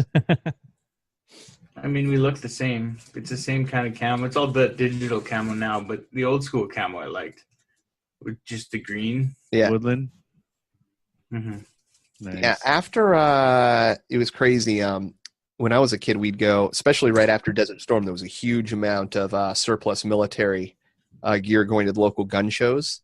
And you'd go there and you'd find uniforms with like shrapnel and like old, like cleaned out blood stains that they were selling. It was craziness. Wow. All right, guys, I'm going to bail on this one. It was good to be a fan of Friends to Know and then being on the show of Friends to Know. And I really enjoyed the time with you guys. Yes. And I look forward to more time with you guys. I miss Actually, you. I want to tell this story quick. I remember joining the Grimerica chats and Darren was there and Graham was there. And I was like, holy man, this is awesome. And then Adam Loyal appeared, and I was like, no way. No way. What? And I'm trying to type to him. I'm like, what's up, man? He's like, oh, yeah, I'm doing good. And then he'd be like, I try and ask questions, but then everybody else is talking to Adam, too. And I was like, oh, man, it's Adam Loyal, and he's not talking to me. God damn it. Well, I'm glad I have one fan out there. Those good times. Yay! You know, before you go, I want to give a shout out to two other fan. very important people because you're honestly, dude, you're on that. Like, you're on this. Not you, Jess. Push nizzle. When I first started the show, I have like 3 big regrets about the show. One of the biggest. This is the biggest regret. Right after I started the show, somebody messaged me through an aspect I don't even understand how to get to. I've never received another message from it through Libsyn asking how they could be part of the show. And I just assumed that the show was going to have all these people contact me directly. And I'm like, hey, listen to the show and you can become a friend and, blah, blah, blah, blah. Instead of going, come on fucking right now. Mm-hmm. Because I've gone through and I don't think we've ever received an official email from anybody. So, and then the other one I very dear to me, John Norris, who donated equipment, gave me inspiration. I synchronistically, when my air conditioner blew apart today and I had to clean it out, I found a note from him when he bought me equipment. So, yeah, I wouldn't be here without that podcast from happening. Sorry, I just knocked over my ashtray. Thank you, John. Thank you, John. Thank you, Failed. And thank you, Phil. Have a good night, dude. Yeah, love you, dude. Hey, and you know the deal. Every Friday, you are invited. There's always a seat. I'm gonna for you. try. Bring your imagination. Imagination. And your cell phone. And yourself. I don't know why. Yeah. Or cards. I should get cards. Learn Cheat magic. cards. All right. Tell everyone how I blew your mind, failed. Yes. Did you really? You got it? Hey, pull out your deck of cards, What? Justin. What? I want to pick a card. Oh, no, I was asking him how I blew his mind at the cabin. Oh. Yeah, you did. God, yeah, multiple. Oh, yeah, you were there too, weren't you? Dude, he was busting out fucking crazy tricks, dude. Oh, that's So it's right. like- I forgot about that. Yeah. Yeah. Show me a yeah. trick. He's like, "Oh, I already did." Okay, I'll do one more, and that was the last one that he ever did at the cabin. And I was like, okay, I can't. That was good. You got Justin, me. next year we need to have a magic show. You know what? I was going to do it this time, but I think next year I'll be more. What I need to do is I need to do a routine. I have to figure out a routine. What trick I need to do in what order. What's going to lead up to the next trick, all that good stuff. But Do you know how cool of a DM you could be if you were doing magic tricks in the middle of Jesus. the match? The fuckery That's too you can heavy, do, dude. switching people's dice out. Oh, Here's what I want. I want you to win like $10 bazillion and become that guy, and you'll look at everybody's dice and go hire somebody to make exact Chessex replicas of everything they have so you can do quick hand switches, and then everybody's rolling D20s, and you're like, what the fuck, you're all cheating, and then you accuse everybody. I don't know. just give them replicas that are loaded. Graham still does it. Graham still doesn't. Do like a muck shuck and just replace it, and then I was just then I waiting can be like, for roll that dice again. Roll it again. Roll. Why is it always coming up a fucking 6 for? Huh? Graham still doesn't know it unless somebody tells him. But Oh yeah. he's got 2 cheat dice in his dice bag. I'm waiting to accuse him of cheating on. Oh Jesus! Come on, dude. I know you cheat, dude. When I was at the cabin, I totally saw you had cheating dice in there. You even made them bigger than the rest of them so you couldn't confuse them. Don't lie. Open your dice bag right now. That was your one acquire. Oh, no, because you got the fake beans too, huh? Or the fake peanuts, fake nuts. That's what you got. Oh yeah. Do you know who opened them? Who? I forget. James. Was it James? Yes, I did. I'm like, what is this? Go ahead and have some. There were some good pranks. There was. I forget who it was. Was it Failed? Was it Failed that did that to you? Kept trying to Yeah, get yeah. Because I left him there. I just happened to Yeah. see like him giving them to you. I'm like, I didn't even tell him I brought those. There was some good stuff. Yeah, dude. Yeah, for people out there, Justin is a great magician, dude. He was so good. The next thing would have melted my brain was like one of those just a crazy ass trick, and there's this huge plate glass window behind where we were always gaming, and I was just waiting for like, and then bam, there would be like a card on the outside of the fucking window type shit. I thought about doing that, but yeah, I was like, I don't know when I'm going to do this. You know that trick? You know I want to know how that trick is. 'Cause David Blaine blew my mind when yeah. he threw the deck of cards at the window. Yeah. Like, how the fuck? did you do that? Yeah, that's what I was waiting for. Just like I'm like, then it would just like you are the master, dude. Yeah. I think I pulled some of the big guns out for you guys. I was like, I don't got a lot of time, so I ain't gonna bore you with all the minor sleight of hand shit. I mean, there was sleight of hand going on, but yeah, none of the, like when I was showing it to Graham, like that was all pretty basic stuff. But I mean, it still gets really good reactions, and Graham was pretty impressed with it, which was cool. No, I'm sorry. I was going to talk about a podcast I listened to, but I also wanted to talk about the other pranks we had. Yeah, there were some good pranks. The exploding balls were good. But yeah, no, I'm glad I got to do a little bit of magic for you guys. All my practice was not for naught. Right. Did you guys listen to the latest Mysterious Universe yet? The latest one, no. I think I'm like 5 eps behind. But you know what was on the episode I listened to today? It was about remote viewing. Really? Yeah, it was about financial advice on remote viewing. And how they do it is, I forget what the name of it is, but I was listening to today and I was thinking about the show. Obviously, could be maybe just a little segment that we can do, and I'll try to figure out what it's called. But basically, one person, like say there's a baseball game, right? And there's this like the Mariners versus the A's, and say Adam will like have a picture of a pencil, and he'll subscribe that, okay, that's the Mariners. And then he'll have a picture of like a thimble, and that'll be for the A's. And he won't tell whoever's remote viewing what those pictures represent, right? He'll just give whoever's remote viewing each picture and says, tell me what you feel about this picture. And then whatever was it, what you feel about the picture? Or maybe he asked directly, like, what do you feel about the outcome of the game is? And he gives them both a picture, and then he,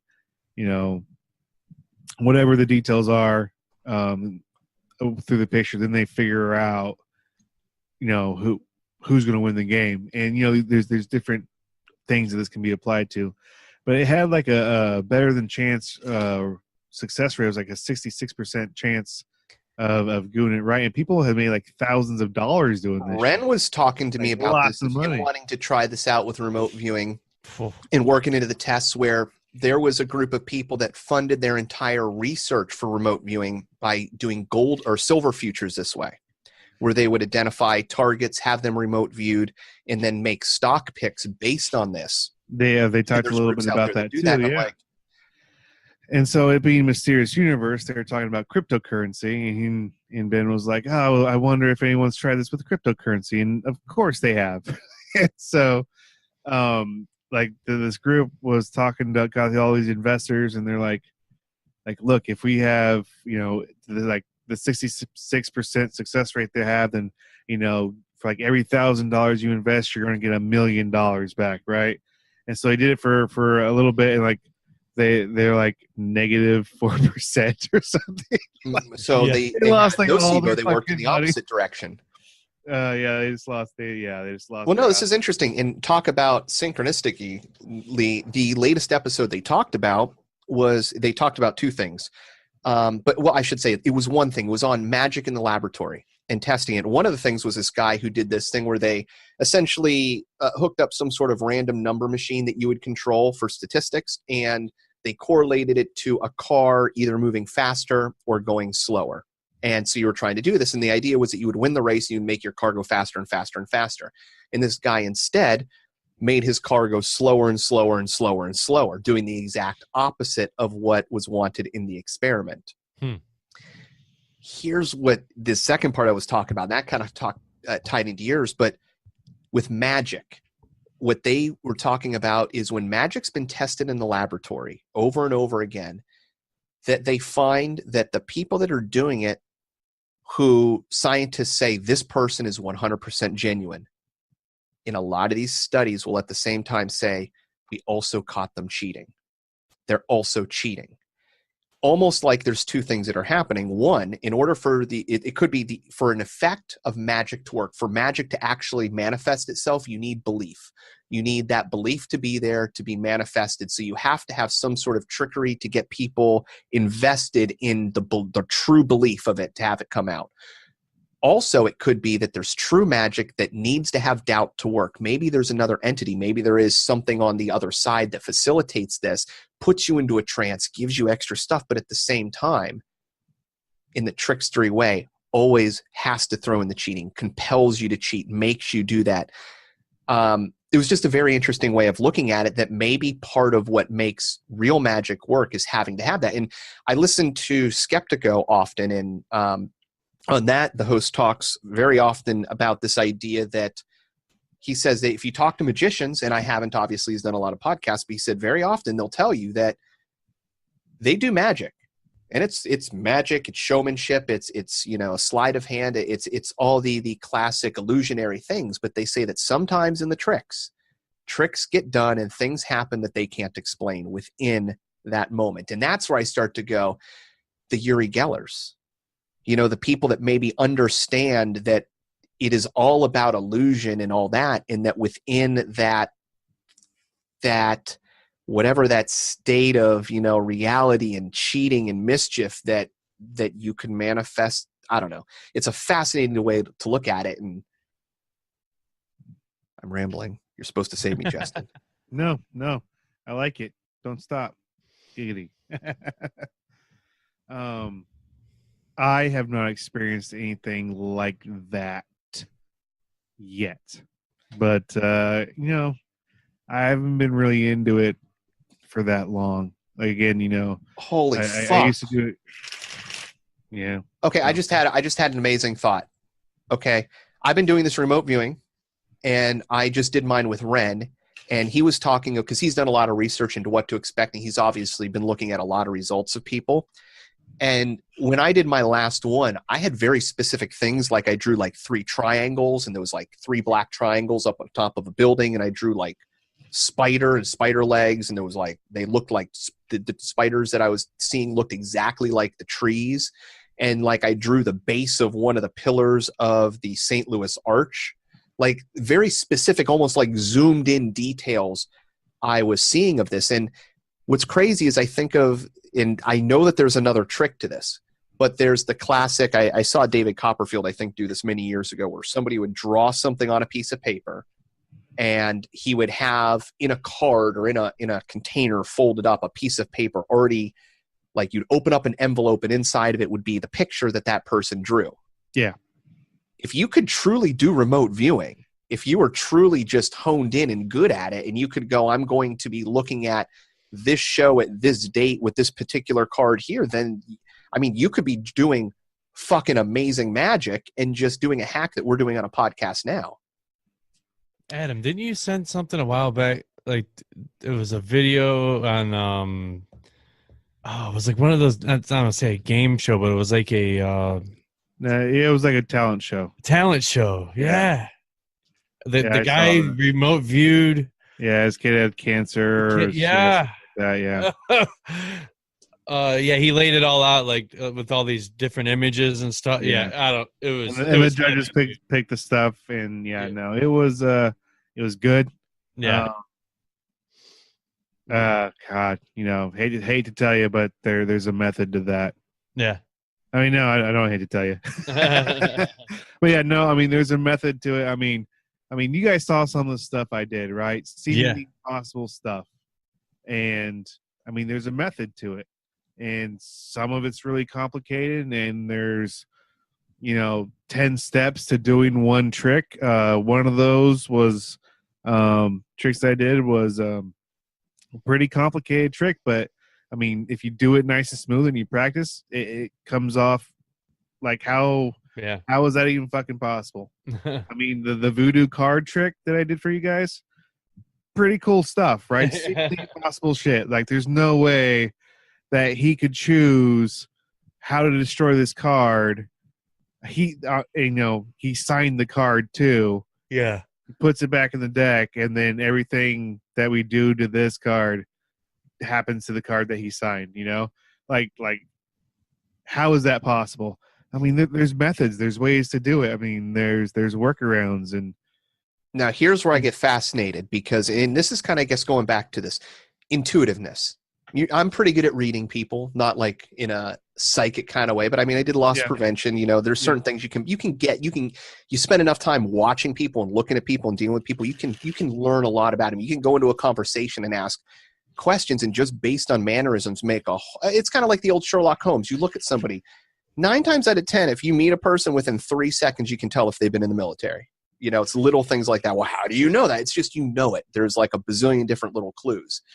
So when you get people that are very good at like mesmerism, very good at intuiting, very good at just reading people and feeling people, and you combine that with these types of skills of knowing how to ask questions, knowing what research to do, and I mean, look at some of the simplest methods out there. What the fuck was his name that James Randi busted back in the day?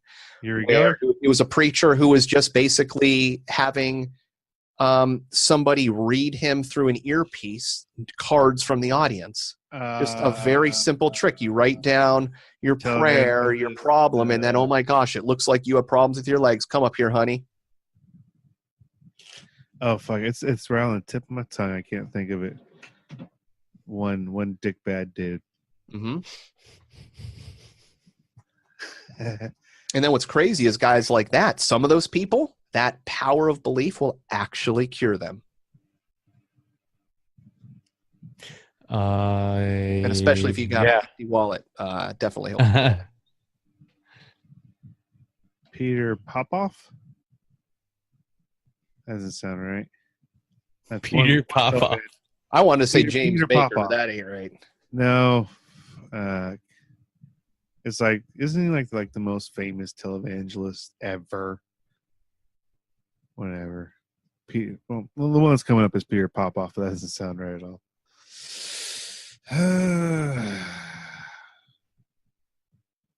Anyway, magic's real. I think magic's Yeah. real. Of course it is. Imagine this, dude. If I said to you, with your mind, I want you to just focus your mind on the earth in front of you. Piles of rock. Within that, there is minerals and metal. And through the engineering of in your mind, you can turn it into something with padded chairs and engines, and you can extract this liquid from the ground that goes inside of it and just fly around the earth. 100, like you can refill that fucker in the air and fly it for weeks on end. Like, that's magic, man. That's all from the mind. We have this weird way of not understanding how beautiful the world is and what we've created. I don't know. Everything around me seems like magic.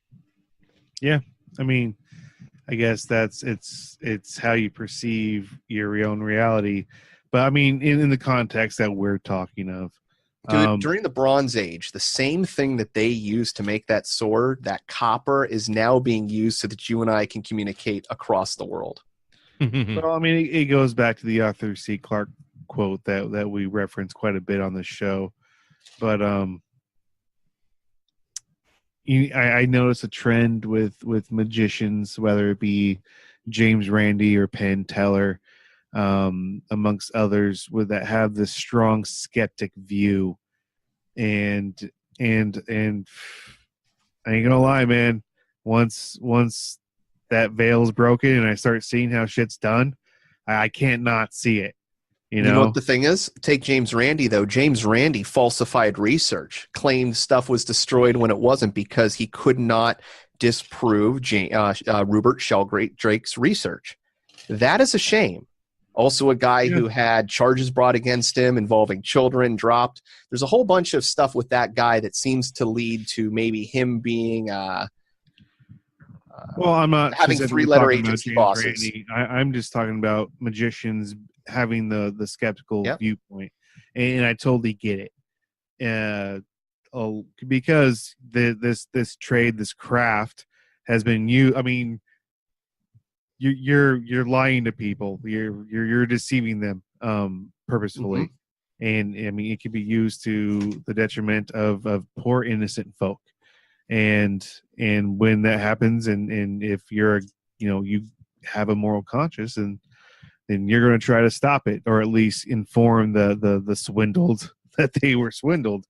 And I see it like it's once you start seeing how this stuff's done, like, it's really hard not to see it. Actually, sometimes watching, trying to enjoy a magic show, it's like, well, fuck, I saw how he did that, and I know like my wife didn't see it because she doesn't know that move. Some of it's like, and like when I do it, I'm just like, how are you guys not seeing this? Like, it's blowing my mind. Like, it's so obvious to me, but I always have to take myself back to that mindset when I didn't know, and I was a layman, and it's like, well, I had no idea then that this even existed. So why would I know? But I mean, it's just so blatantly obvious to me, and to other people who know how it's done, that when claims of real magic pop up, and it's like, well, let's look at this as a logical thought experiment, an experiment in logical thinking. How is this possible? And if you guys like were to break down some of the tricks I did for you, and again, they are just tricks, and you took them as a logical thought experiment or an experiment in logical thinking, you guys might be able to figure out the method. I mean, if logically this is impossible for me to have done this, then what is a logical step in order to make that happen? You know, and you guys might be able to break down and figure out the method, and that's a good way to look at life in general. You know, try to look at it There's logically. a flip side, dude, because you're right. You're completely right. But then you look at like Dean Radin, who's now come out with a book on real magic in the world through scientific proof, through scientific evidence, being able to literally restructure water, being able to improve like nutritional absorption of foods. We're talking about like hard science things that you can imagine. He's coming out, and we're talking about one of the most revered Stanford scientists that I know of. But this guy is a legit scientist. He's coming out and saying, imagine if a company like McDonald's started blessing their food. They didn't have to even overnight add any nutrition to it. They could literally just increase the nutritional value of their food by having somebody bless it. The idea that now we get into cultures blessing their food, ingesting. If this kind of stuff works in that there's this real magic in the world, why wouldn't it maybe spill over into what you're doing? You see what I mean? Well, yeah, and I'm not completely discounting it. And I mean, I've made statements before to some of my coworkers. To one in particular, I'm like, no, dude, like magic doesn't exist. Like these are all tricks. These are all sleight of hand. These are all because he's getting into it, you know. And I'm showing him some stuff after he put some time into it at least. Like learn to fucking do this before I show you the good stuff. And with him, yeah, it is just a logical thought experiment. But from what you're saying, again, I'm not discounting that it's not possible, because I try to be as open-minded as possible. I do. In everything, that's why I have an interest in the fringe and in the 14 things that we talk about and that we connect with. Well, because let's take a simple thing. You've remote viewed and you've hit. You saw a hand as it was drawn on a package. You've done a diamond. Like this is just within like 5 or 6 tries. What if you can do that right in front of you and you just read the cards? You just read the fucking cards with a skill you already have. Here's another way that I like looking at this too with the world. I like to think of, I think it was either Dennis McKenna. I have a great idea. Just remind me to come back to it. Okay. Either Dennis McKenna or Terrence McKenna had talked about this, that our bodies are magic. We're made of matter, but somehow this consciousness up here is magically causing this matter to move, that we are magic in itself. We are the environment manifest and physically moving within it. So if I look at that and I look at remote viewing and I look at all these other magical things in the world and I go, well, your sleight of hand and your trickery is just a different flavor, a different strength of that same magic. So I don't know. I guess I see innate capabilities in humans and I go, well, why wouldn't people be able to naturally incorporate those into trickery, pure trickery, pure card trick? It's kind of like Uri Geller. Uri Geller has been caught cheating multiple times. He has cheated. He does cheat. He doesn't even say he doesn't. He's a showman. But at the same time, there's, oh my gosh, dozens of scientific studies that were, I don't know if it's dozens, I know there was quite a few years of research done on him by scientists in the laboratory that all said, yeah, this guy's legit. He cheats, but he's legit. So I don't know, man. So I don't know. That's my great idea. Oh, the great idea. So something that we could do with every show as well is I don't know. Well, now I got a couple ideas.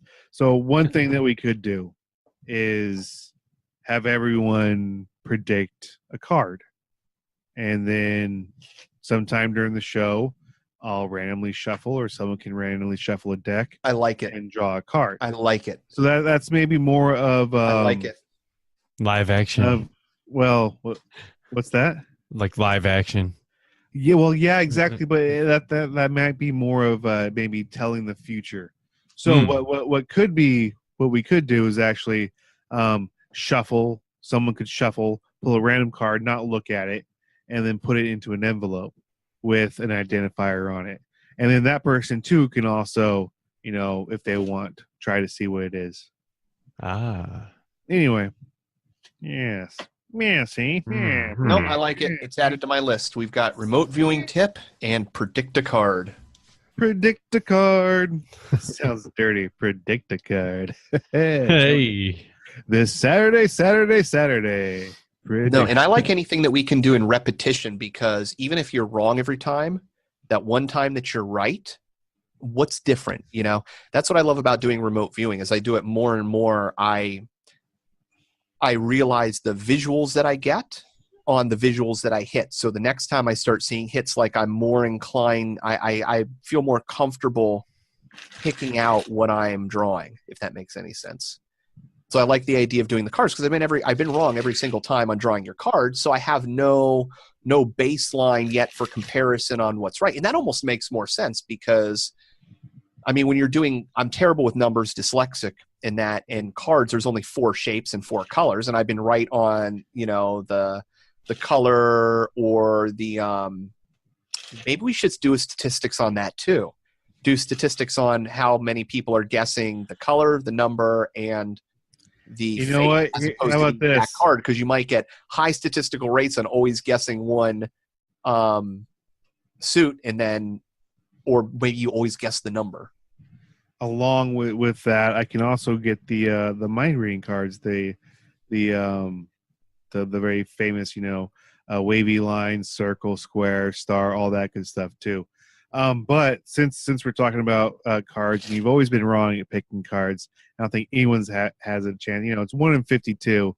So James, just go ahead and tell me when to stop. Stop. Right there.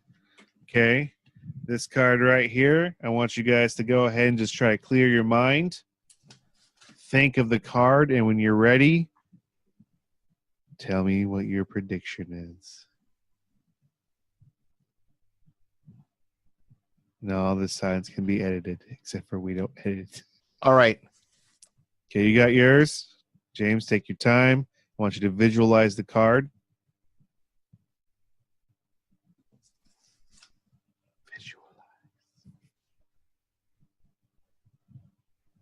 Okay. Whenever you guys are ready. All right. Well, I did 2. I guessed one before you held the card up, and the one I guessed after, where I closed my eyes, was a king of spades. I got 8 of diamond. Hold on. Before the other one that I had, I kept seeing a 5, and then I saw 5 of clubs, and then it turned into a 5 of spades. It is the 8 of diamonds. No, it's the queen of clubs. I still have more cards to name. There's 50. I'm like, all right, I better get into the stock market prediction right now, then, dude. B says 8 of diamonds. That's funny, dude. You know what though? That probably blew someone's mind. Yeah, because they picked it, of course. Yeah, they're like, Queen of Clubs. Holy shit! I got it right. I totally had it. I need to go down to the goddamn lug. Go up and get scratchers. I'm getting a shitload of scratchers. Well, you listener out there, I give you a virtual high five. You need a virtual high five sound effect. I do. Yeah, I don't. Oh, yeah, I gotta turn it. Oh, and I'm gonna apologize. There's no new musical intro for Cat in the Box yet. I haven't had the chance to sit down and make a new one, so it'll happen one day. Yeah, I know, right? Got a brand new podcast that's missing a couple of wheels, needs a new tranny. Seatbelts don't work, but man, it runs. Well, yeah, before I jet out here, I'm about to Yeah, Doing me them too, in. But buddy. It's we're creeping up on 3 a.m. Oh, yeah, it's about 3 o'clock there for you. Yeah. Wow, last episode of Friends to Know. Holy shit. Yeah, that's why I wanted to say, yeah, Adam, dude, for sure. Like, you were the first out of everybody that we know now that I started listening to, even before Grimerica, even before all that, because of Micah Hanks. And I was, his shows, he had mentioned you before. Wow. And I searched for you, and I found you, and I searched. You were also, because this was like, because I wasn't really into the podcast game or anything. I didn't really, venture deep into that. You were probably the first podcast I actually put on my pod player. Wowzers. I mean, it would have been like over 2 years or so easily. And now you're on the Easily last 2 years. episode of Friends to Know. Well, that and it was obviously, like I said that, and I'm like, oh yeah, sweet. You could go back and listen to shows, right? And so I go back in the catalog, and I pretty much listen to every one of your shows, dude. Wow. And, I don't know what it was. I just made me connect. Yeah, that and it was cool the way you did your show. I think maybe similar interests, stuff like that. And just the comfortability factor of how you did your show, it felt easy and fun to listen to. And awesome. Yeah, I don't want anybody to think that this is an end. This is no, not at all. Now it's gonna sound weird. Now I'm actually getting not emotional, but just I feel a little down there. No, because Grim had said this to me. Grim messaged me when he said he was going to be on. He's like, I'm going to write stuff down. I'm like, what do you mean you're writing stuff down? I'm like, what are you talking? I didn't even. I've been so thinking, because this has been one of those things. Having a co-host leave, threatening lawsuits, so many other things that I don't want to say it just changed the feeling. But what it did is it pushed me to where I realized that this hasn't turned out exactly how I had envisioned it, but that's not a bad thing. It's just now I know kind of the structure and the direction that I want to do, and things always evolve, dude. Exactly. So I'm you know what? This is just one of those times where Graham, I'm talking to you. Yeah, I don't know. It feels right. And it sounds weird, but one of the things that I've really struggled with on Friends to Know is not having a core, not having a direction, not having something to really grasp onto. Sure. And I've become really obsessed with the remote viewing thing because you don't get to prove magic in the world. And this is that. It's, hey, here's telepathy or whatever you want to call it, or seeing something that you can do it. Let's do this. Let's play magician for a minute and let's get other people. I don't know. It's fascinating me to the point where I'm like, we could build a podcast around this. So I'm so thankful Justin mentioned this, and because I didn't think it worked. I didn't think anybody could do it. I'm still surprised that everybody that we've had participate that spent the time on the podcast has had a hit. Yeah, I think it's I can't wait for the new show too. I heard you mention it, a couple of shows back, and kind of what it would venture into be like, and now that I know exactly what it's going to be, and the some of the newer ideas being thrown out for parts of the show, I mean, yeah, you'll have a good thing going there, dude. Yeah, absolutely. You guys will definitely be tearing it up. It'll be And sweet. if anybody wants to participate, there's a P.O. box over on the website. You can send in your remote viewing package. You can remote view these items yourself. Send in your results. We'll read them on the air. Prove it to yourself. Do it at home. You don't even have to send something in. Just sit there and realize that, and go through the back catalog. As far as all the research I've come across, time doesn't matter. It doesn't matter when the target was done, just that you're remote viewing that target. So, what's the worst that's going to happen? You're going to think, oh, man, it's not remote viewing. I'm somehow pulling information out of the ether. Okay, that's just as cool. Whatever, yeah. Does that mean I can go through the back catalog and guess again? Huh? Yeah? Yeah. Maybe? Yeah. No? All right, worth a shot. I bet you they'd be more accurate this time around. But yeah, thanks, Adam. You're an inspiration. That's why I got into this, dude. Well, dude, thank you. And this is, like I said, this is not end. And the other great thing about me restructuring the podcast, It's going to be the same website and everything, but it's going to save me so much work in how I post everything. I'm going to drop doing the regular show notes. I'm going to drop my main tab. It's essentially just going to go into remote viewing notes, pictures beforehand, afterhand, and it'll make streamlining, posting everything so much easier. It'll probably take about an hour off each post for me just in web work, which will be really cool. I still got to figure out what I'm going to do with the artwork. I have. I'll draw it. Yeah, the artwork right now is pretty shitty that I have. Honestly, I watched a YouTube video on how to make your own artwork in Keynote. So yeah, until I have the inspiration to make something that I think is going to be really cool, we've got a. I'll do some sketches and see if there's anything you like. Dude, I like it. The only thing is I sketch pen to paper, man. Like digital, I can do it. No, but that's fine. I can take and using GIMP, I can take a regular image, put it in there, and scale it. Yeah. So it doesn't have to be. I can do that too, but I did mine digitally just because I can't draw worth a shit. Everything of mine, if I did, it would look like Pollock, and that doesn't come out good for artwork. I'm sending you the pictures for tonight's remote viewing. I still can't believe you fucking nailed this remote viewing at the cabin. You know what? I wish I had that hand because it does look. I mean, it was a female hand, to be fair, but it does look a lot similar in the way it was positioned. Exactly. That's right here.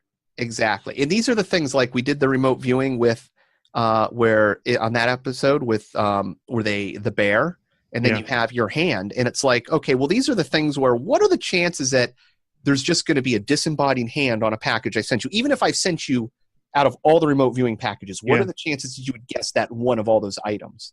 And so the things like, it's just chance. It's not a big thing, but Jack the Ripper and dead body parts. It's like all these little things, black triangles. You can't have all of these things and have them not really fucking be real. That's pretty wild. I'll tell you this. The reason why I said it was dead is just because when I first saw it, I sensed bad juju with it, and I took that as hysterical. And this is a jinx remover. So you need to concentrate maybe on seriously, like on your emotion. Because if you wrote down bad, I know. Now and you get jinx remover, you fucking nail that. Like you. This would be fuck the diamond. Yeah. I'm taking a bath tonight. If I had drawn those little lightning bolts coming out of it, well, hands down. Show me your lightning bolt. Yeah. Maybe I wouldn't be so skeptical. And I'm still blown away by your snow on the cap. Yeah, like on a mountain cap, because not even that, like it's literally on the cap of the bottle on the top. Like it's, I don't know. Yeah, this is the fucking. And so here's the cool thing. Here's what I love. I'm having fun with this. This is fuck. This is podcast worthy right here. Just with listeners out there, if they can have the same experience that we're having, just by finding some. You know what we'll have to do, and I'm actually gonna add this in the future. If you guys could. If there's any publicly available links to your binaural beats or anything, I will put up like my fan sounds. I will create a section on the website for tools for remote viewing, sounds we use, things that we do, and I'll put your guys' links in there too if you have them.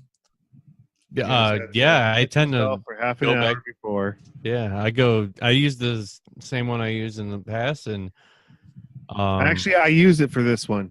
Yeah, and I'm pretty sure I found the same one that I used last time.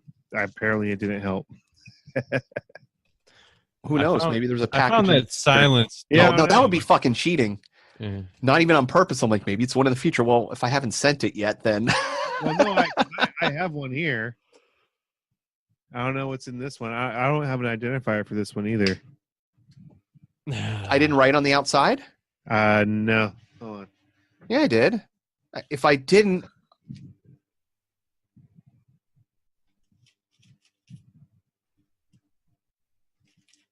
Yeah, open it. It's yeah, no, I see my name through it. Open it. And it's from you. Yeah, open it. There's a sealed package inside. Something inside it. Oh. There's something inside for you. I sent you two things, dude. You need to open this right now.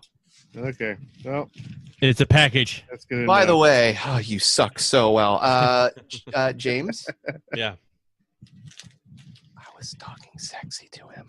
Oh, what's up, dude? Oh my! Oh yeah, No. there is. Yeah, there's a Yep, package so in here. we've got an actual target in here. It's my name. What else is in here? Obligatory porno picture. Very nice. Why is there a donkey on there? I've seen a donkey, Donkey. with a bunch of spectators. All right, so In a ping pong ball. There's an envelope. It is sealed, so I'm not going to open So that. that's your target ID. This is the target ID right the other here. one is the other package is free to open up. Okay, I'm going to go ahead and say 1977777. And there is a semi letter here. I can't tell. Sorry, I didn't send. Sorry, I didn't. How drunk was I when I wrote that? No, like the handwriting is in person. How drunk was I when I sent that? Here's a RV package as well. That's what that says. Okay, and I'm gonna go ahead and open this package right here. It's about the shape of a card box, and of course it is just covered in tape. Just Yes, he definitely has a Covered tape in- fetish. and he likes to be bound apparently. No, you know what it was? Is I used to send a lot of packages to my friend in California as a teen, and to people, and like I had like one occasion or something where a package got left out and got wet. So I was like, well, there's an easy way to fix that. My packages don't get crushed and they don't get wet because I wrap them with like a half a roll of tape. So they always get there fine. People don't want to break them open if and you steal. want to help Adam out with his tape fund, join the Patreon. Yeah, seriously, if you want to help support the podcast, it is web expenses and Dude, I mailing remote viewing totally forgot about this. I don't even remember what I put in there. I had written it off. I wasn't even worried about it, bro. He refunded me money for all the for the trip. Wow. Well, that's very kind of you, sir. Very kind Yeah, of you. I was so pissed at me. I was planning on giving it to you right before we left, and then I realized when I'm in the airport, like, motherfucker, because you went to bed. You went to bed that night. I'm like, oh, damn, I'll just give it to him in the morning. And then you were like, oh, and then like, oh, no, I'll just give it to him on the way to the airport. And you're like, hey, do you mind if Alan drives you? And I just forgot, and I'm like, motherfucker. Well, yeah, like I said, man, like I wasn't even worried about it. I had such a great time. I had that money saved up for the trip, but right on. That's cool. I can get that pony I've been eyeballing. It was a joke. There's no pony. There's a donkey. You're eyeballing, you're eyeballing the donkey.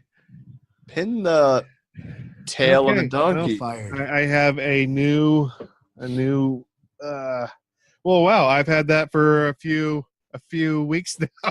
Just $100 chilling. Well, yeah, I mean, any package I get from you, I'm not going to open. I just assume it's a remote viewing package. You know, I didn't even think about it. That would have been a great remote viewing package just to put that in there. It's $100. I see 5 dead people. They must have been important. Yeah. High-ranking presidents, maybe 5 dead presidents. Yeah, what is this in me sending you dead people? Yeah, I don't know. I don't Dead know. people, dead things, disembodied hands. I know. Now I just automatically assume everything's dismembered and dead.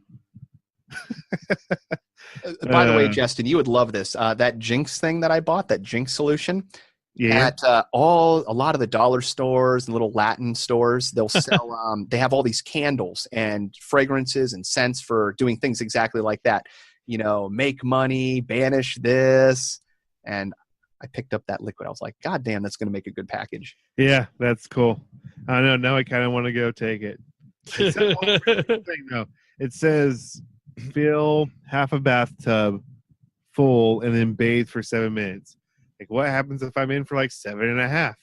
What bothers me is it's a bath. It's it's for external use only. What's in this stuff?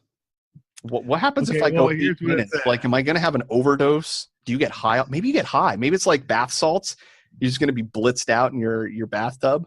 Here's what it says it contains. It contains water and fragrance.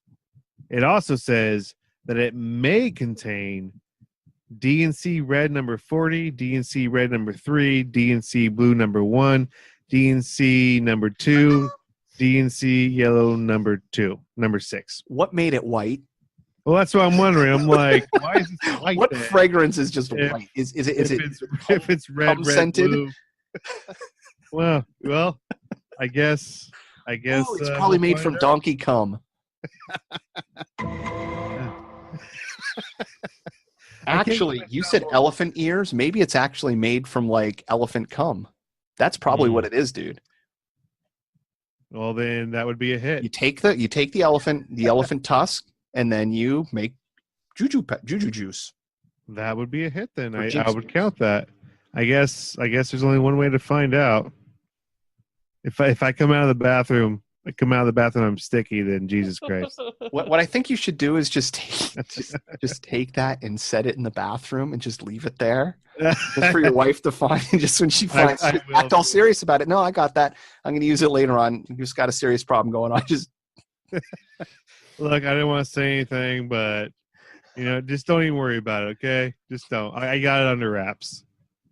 I got my people on it. Honey, I've got this rash, and my psychic says that this is going to take care of it. So, well, I know that we said we were going to end this like 20 minutes ago. So- but hey, man, Adam, thanks for having me along for the ride, brother. Well, you're still along for the ride, and same for everybody else out there. Go to catinthebox.space, go to your player, subscribe to Cat in the Box. It's in iTunes.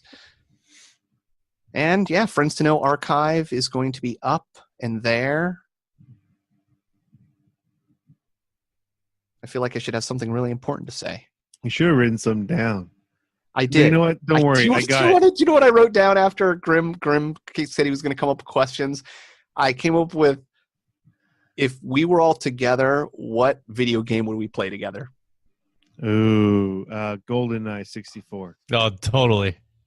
All right, so I wrote down 3 games. I wrote down GoldenEye, I wrote down Vigilante 8, and then I wrote Vigilante 8 Second Offense. all are worthy. Yes. That would totally be the game, dude. Well, if I ever meet you guys, mine's unplugged right now because my fucking air conditioner blew up. But if I ever meet you guys, I got my N64 and I got GoldenEye, Vigilante 8, and Vigilante 8 Second Offense, and I've got the extra memory cartridge in my 64. Oh yeah, Maybe we're playing high res, baby. Atlanta, if we go to Atlanta, have to do on the. Oh fuck yeah! No, if we're going to Atlanta, I'll bring fucking every system, man. I'll roll up there with my Game Boy, my NES, my SNES, my Genesis. You gotta rent one of those video game vans. My Genesis. Hey, you guys want to go outside? No. No. Are you guys don't want to go do anything? No? Fuck, it's Atlanta. No. What are you doing in No. Atlanta? Give me some weed. Let's play 64. Oh, dude. There you go. Dude, I want nothing more than shoot you guys right in the head with a paintball. I want to get that fucking golden gun. And That golden gun, dude. Yeah. Slappers. I'm Jaws up in this bitch. You're going to get a proximity mine on your back, buddy. Oh, Jesus. Fair enough. And nobody's allowed to play as what the fuck? The little dude. He was the best character to play as because you couldn't get shot. Because it would have the tiniest profile, so when you're running through, odd job. Ay. All right, guys. Well, it's been fun. It's been grand. It's been great. Thank you, everybody, for joining. And it's not over. Yeah, it's not over. Cheers to FDK. Bottoms up for Cat in the Box. Cheers. Thank you, James. Yeah. All right, I miss you guys. already. Wonderful night. Thank you so much for joining me. Of course, dude. Yeah, anytime. Next week, man. Next week. We're doing that package you got. I can't wait. Justin. Oh, it's going to be fun. Sounds good. We'll see you then. Guys. All right. Later. Bye.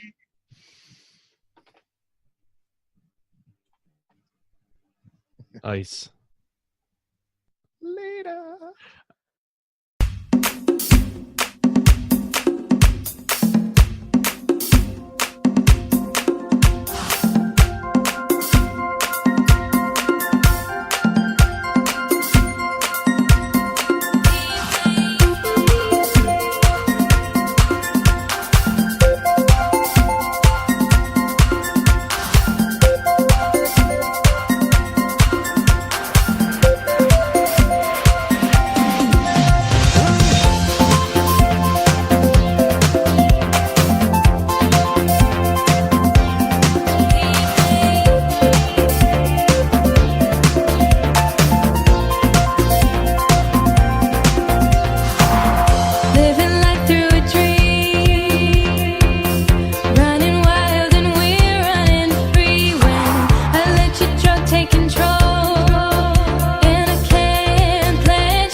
chances and we're going far when I feel the heat take control.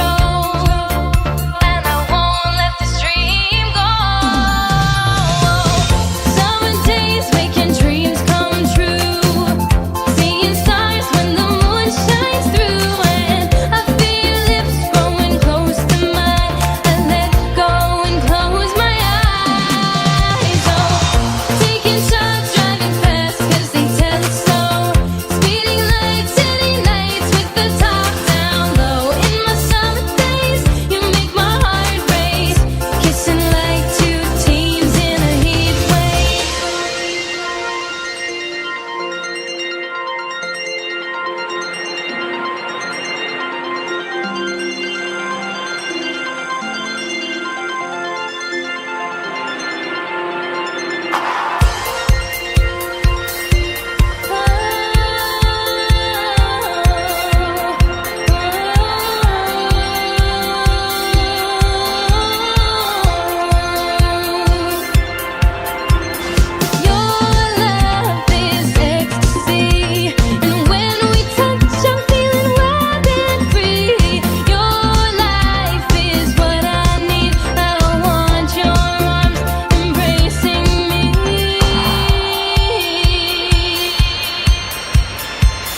Fasten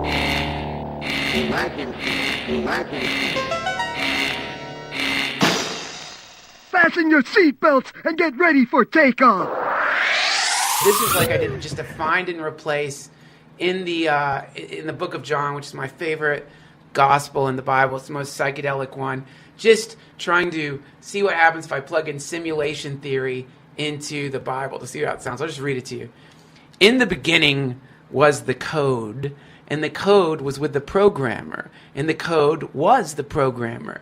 He was with the programmer in the beginning. Through him all things were programmed. Without him nothing was programmed that has been programmed. In him was life, and that life was the upgrade of all mankind. The upgrade shines in the darkness, and the darkness has not downloaded it.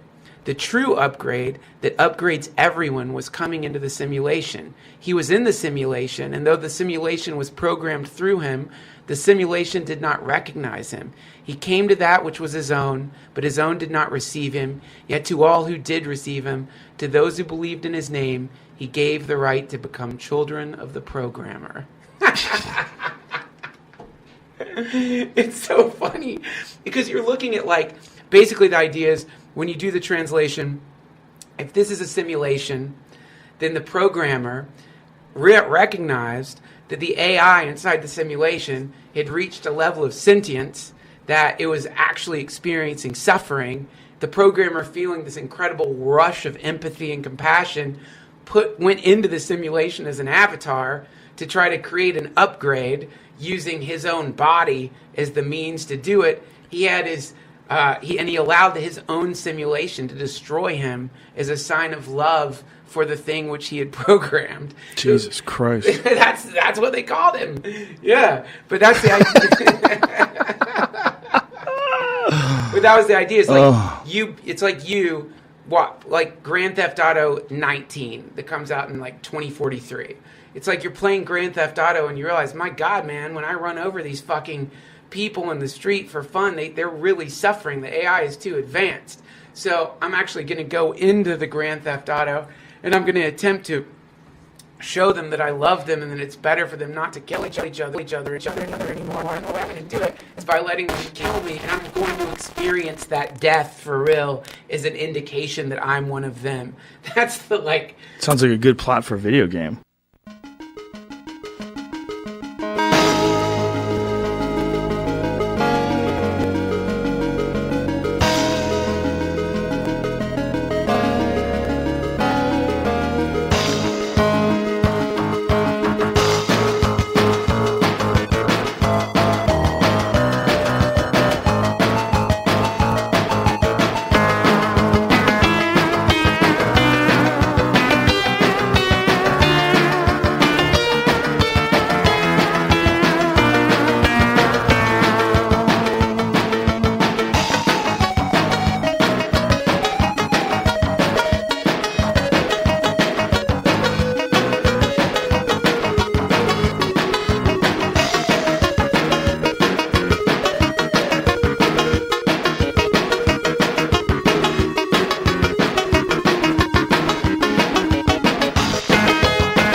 Fear the ghost in me. It's not.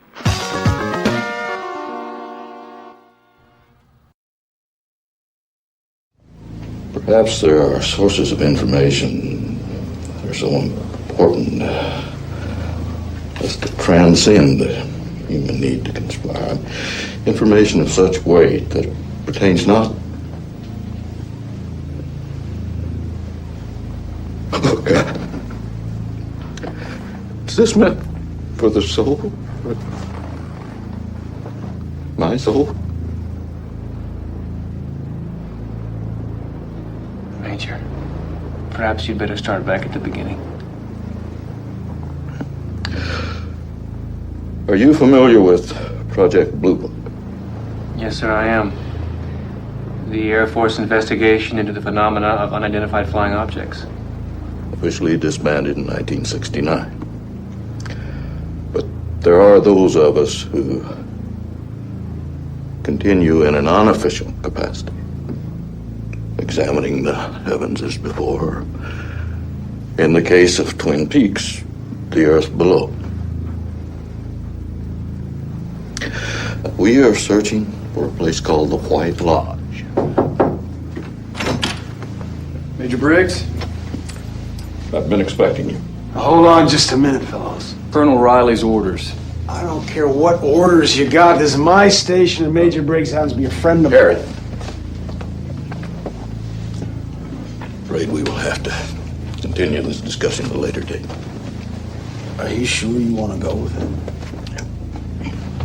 Go ahead, Larry.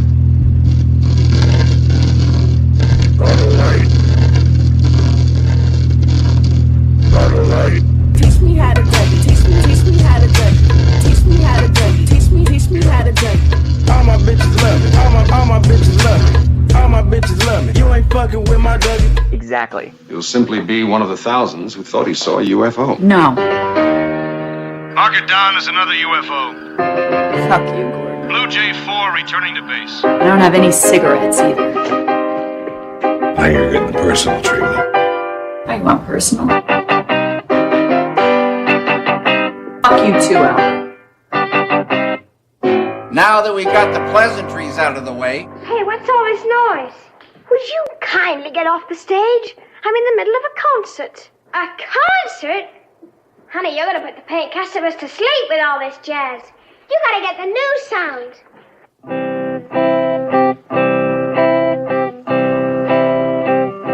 Come on now, let's compromise.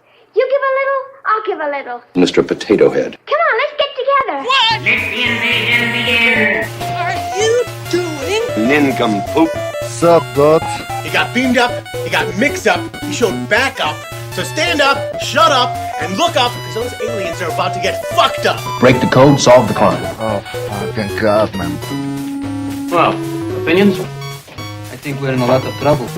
That's a great help, Mr. Chekhov, Holmes. Well, I think Mr. Chekhov's right. We are in a lot of trouble. Spock, and if you say we're in a lot of trouble. We are. We make assumption you have a deity, or deities, or some such beliefs which comfort you. There's a fish in the percolator. Dazzling display of logic. Could extinguish ourselves. We therefore grant you 10 Earth time periods, known as minutes, to make preparations. Spock, you said a while ago that there were always alternatives. Did I? Guilty party has his choice. Death by electrocution, death by gas, death by phaser, death by hanging. But do not bring that one. The one with the pointed ears. The intellectual fuck. 11. 10 seconds. 9. Carcass full of memory banks who should be squatting on a mushroom. That's fucking 5. ridiculous. Fucking 4. Those bean 3, counting 2, sons of bitches. 1. It seems we're going to take a little trip. And we're very appreciative. Sounds like you've been snacking on some of the local mushrooms. What'd you say your name was again? Tell me. Fuck you, Timmy.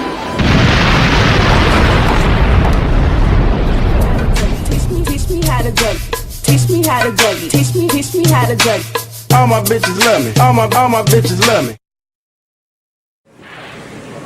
Cleanliness is next to godliness. William Shakespeare. Fuck you, Lenny Bruce.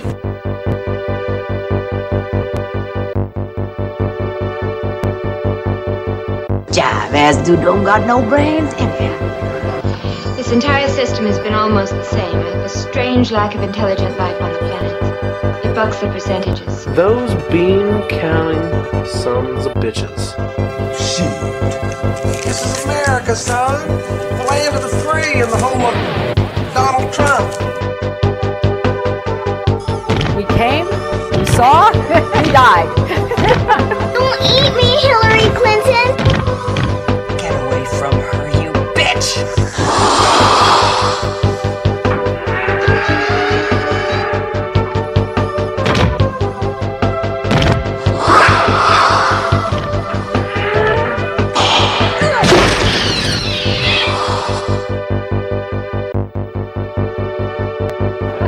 Anyway, here we are. And I am excited. If this material works well, I'm going to use it at Goldman Sachs next year.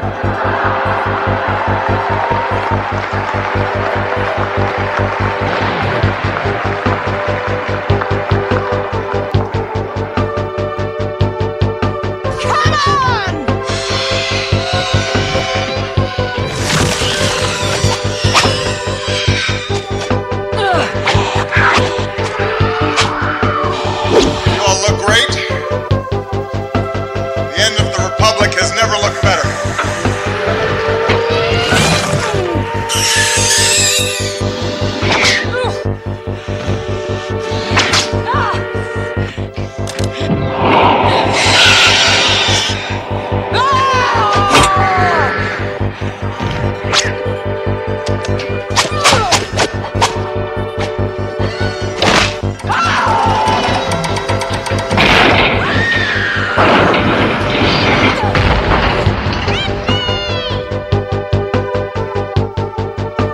It's just awfully good that someone with the temperament of Donald Trump is not in charge of the law in our country. Because you'd be in jail. Secretary Clinton.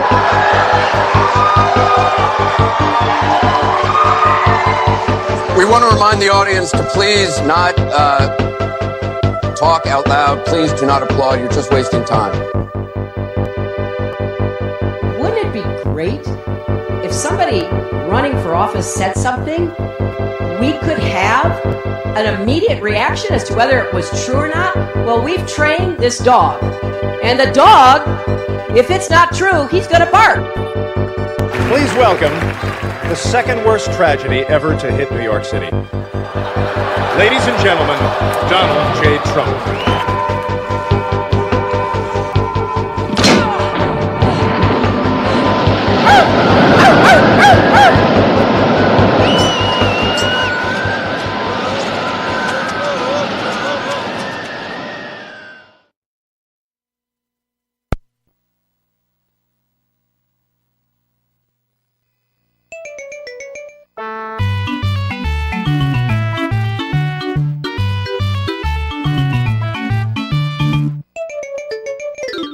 Hello?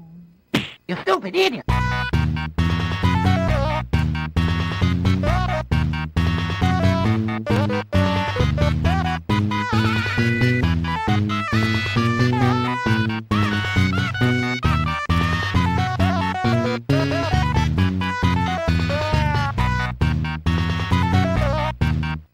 Oh, fucking government.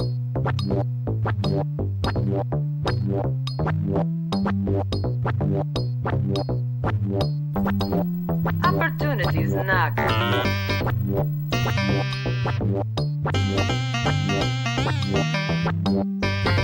Kill him.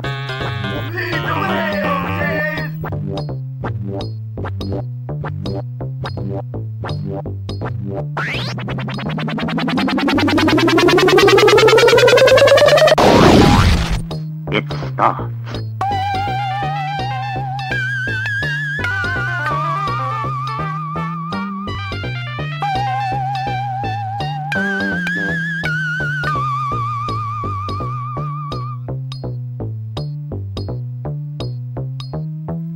Ain't nothing on earth can stop a convoy.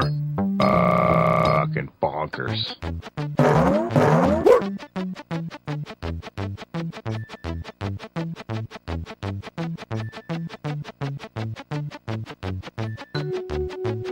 Fucking bonkers.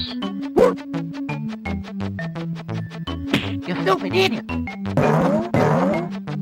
Fucking bonkers.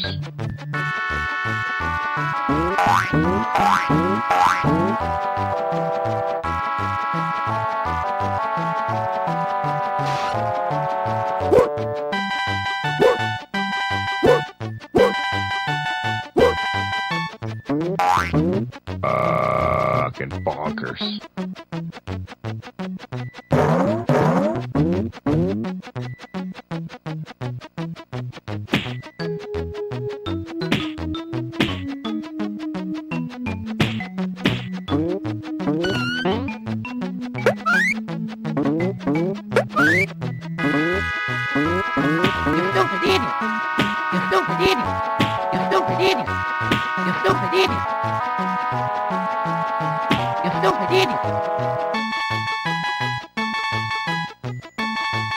Hey, let's get wild, okay?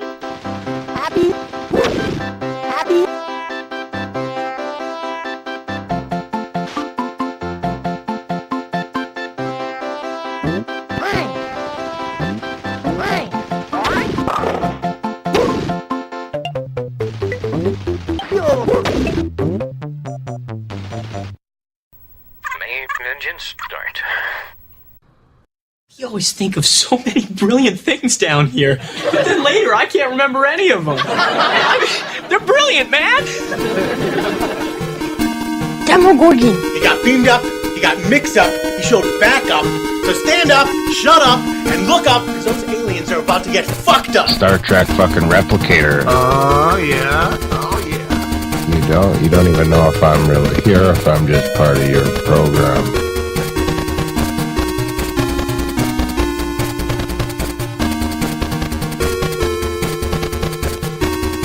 Hey, we should record our conversation, man. Yeah, then we could play it back and write it down. It's being recorded. Hey, I'm not surprised, motherfuckers. Not in a pie-in-the-sky sort of conspiratorial sort of way. I mean it in a different, real, tangible way. Do you speak English? Saying the Earth is a farm. That's brilliant. Farm. A farm put here by aliens, man. We're cattle. We're cattle.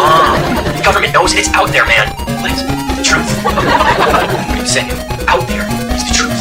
The truth is out there, man. Seriously.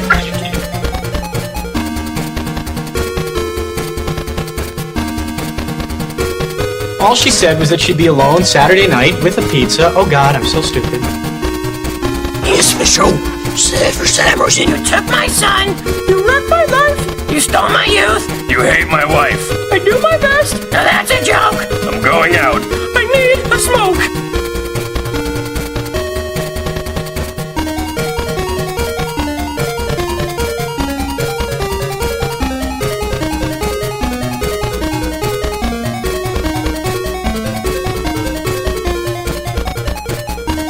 Do you know? I've been abducted by aliens. It's true. Wow, what a story. Okay, you've convinced us. Yeah. We'll buy some of what you're smoking.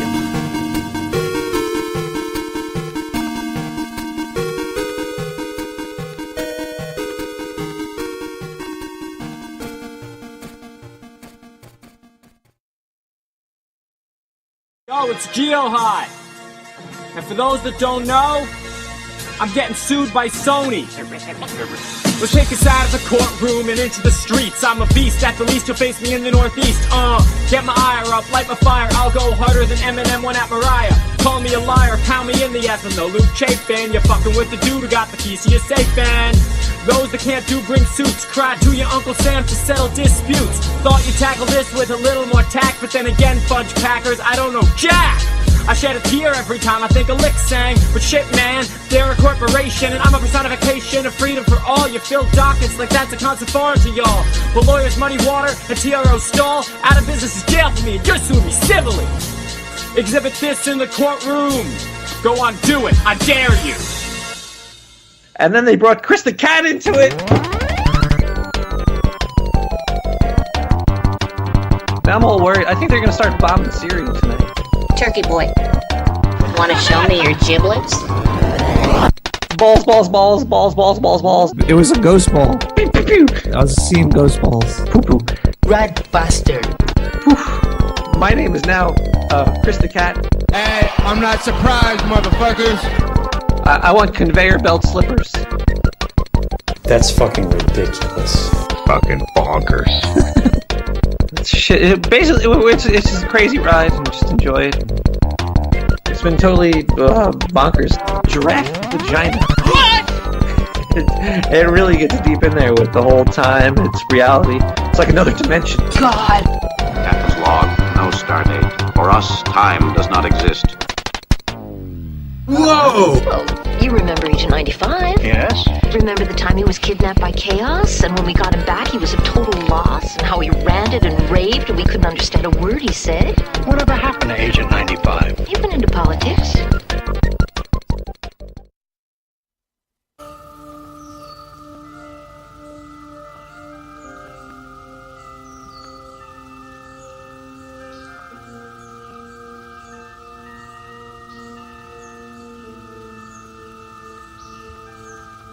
Are you a believer? Are you a believer, brother? Batu, Barada, Niktu. Pull up in that monster automobile gangster with a bad that came from Sri Lanka. Yeah, I'm in a township color of Willy Wonka. You can be the king, but watch the queen conquer. First things first, I'll eat your brains. It starts. He got beamed up, he got mixed up, he showed back up. So stand up, shut up, and look up, because those aliens are about to get fucked up. Blow it out your old wazoo.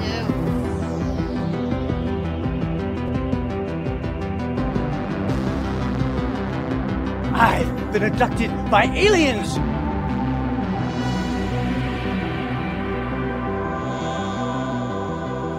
Wow, what a story. Okay, you've convinced us. Yeah, we'll buy some of what you're smoking.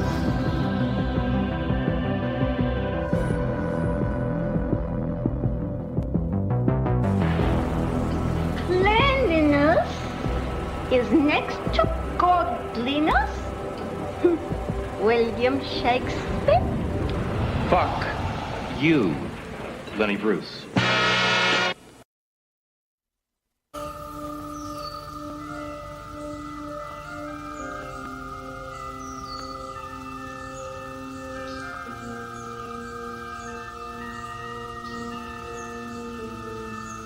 Fuck me, banana. Are you a believer? Just right in the taint. Bam! Fucking popsicle stick. Are you a believer, brother? Banana, banana, banana, banana. Batu, Barada, Niktu.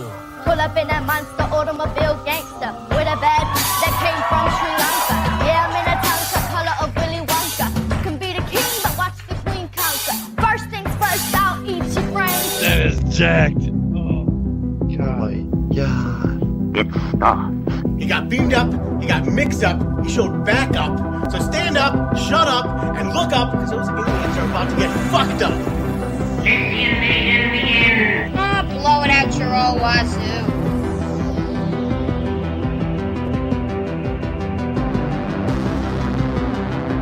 I've been abducted by aliens!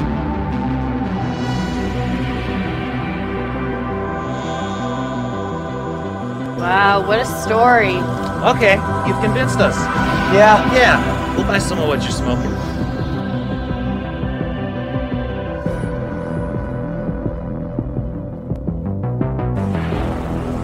Cleanliness is next to godliness. William Shakespeare. Fuck you, Lenny Bruce. You didn't really think I was going to beat his head in, did you? I thought you might. You're right.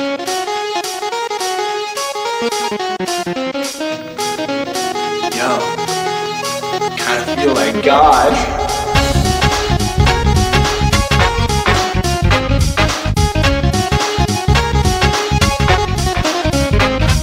God, when you get up this late. You built it in. Is it getting warm here?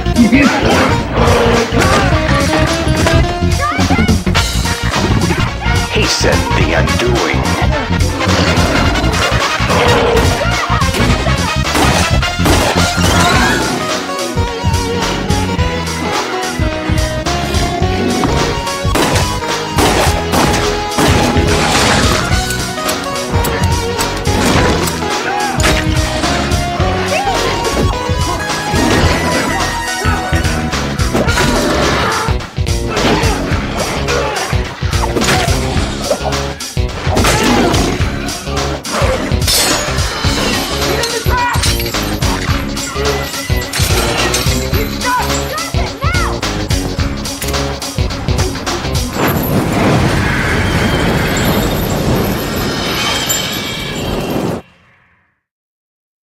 Today on this episode, Justin and Adam are going to mindfuck each other. Screaming like a little bitch. Giraffe vagina. Whoa. Engage. Make it so, number one. Or it's driving me nuts. Hey, let's get wild, okay? Like a hippie. Damn it. I've got balls of steel. That's fucking ridiculous. Bonkers. I may be half human, but I'm all woman. Balls. Oh, fucking God. It was a ghost ball. I was seeing ghost balls. That kid's on dope. Are you still seeing this dick? I think elves work here. Nobody cares about that. Sounds like you've been snacking on some of the local mushrooms. You get the picture? Even got the frame. I'll rip your head off and shit down your neck. Butterfly in the sky. I can go twice as high. It's in a book. Take a look. It's in a book.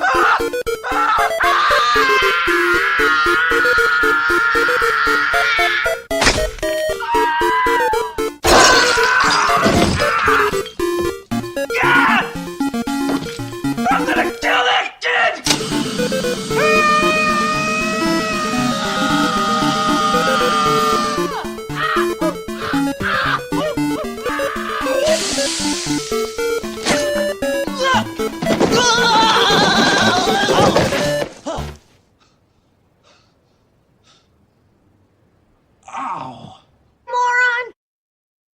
I have a Nessie tattoo on my back.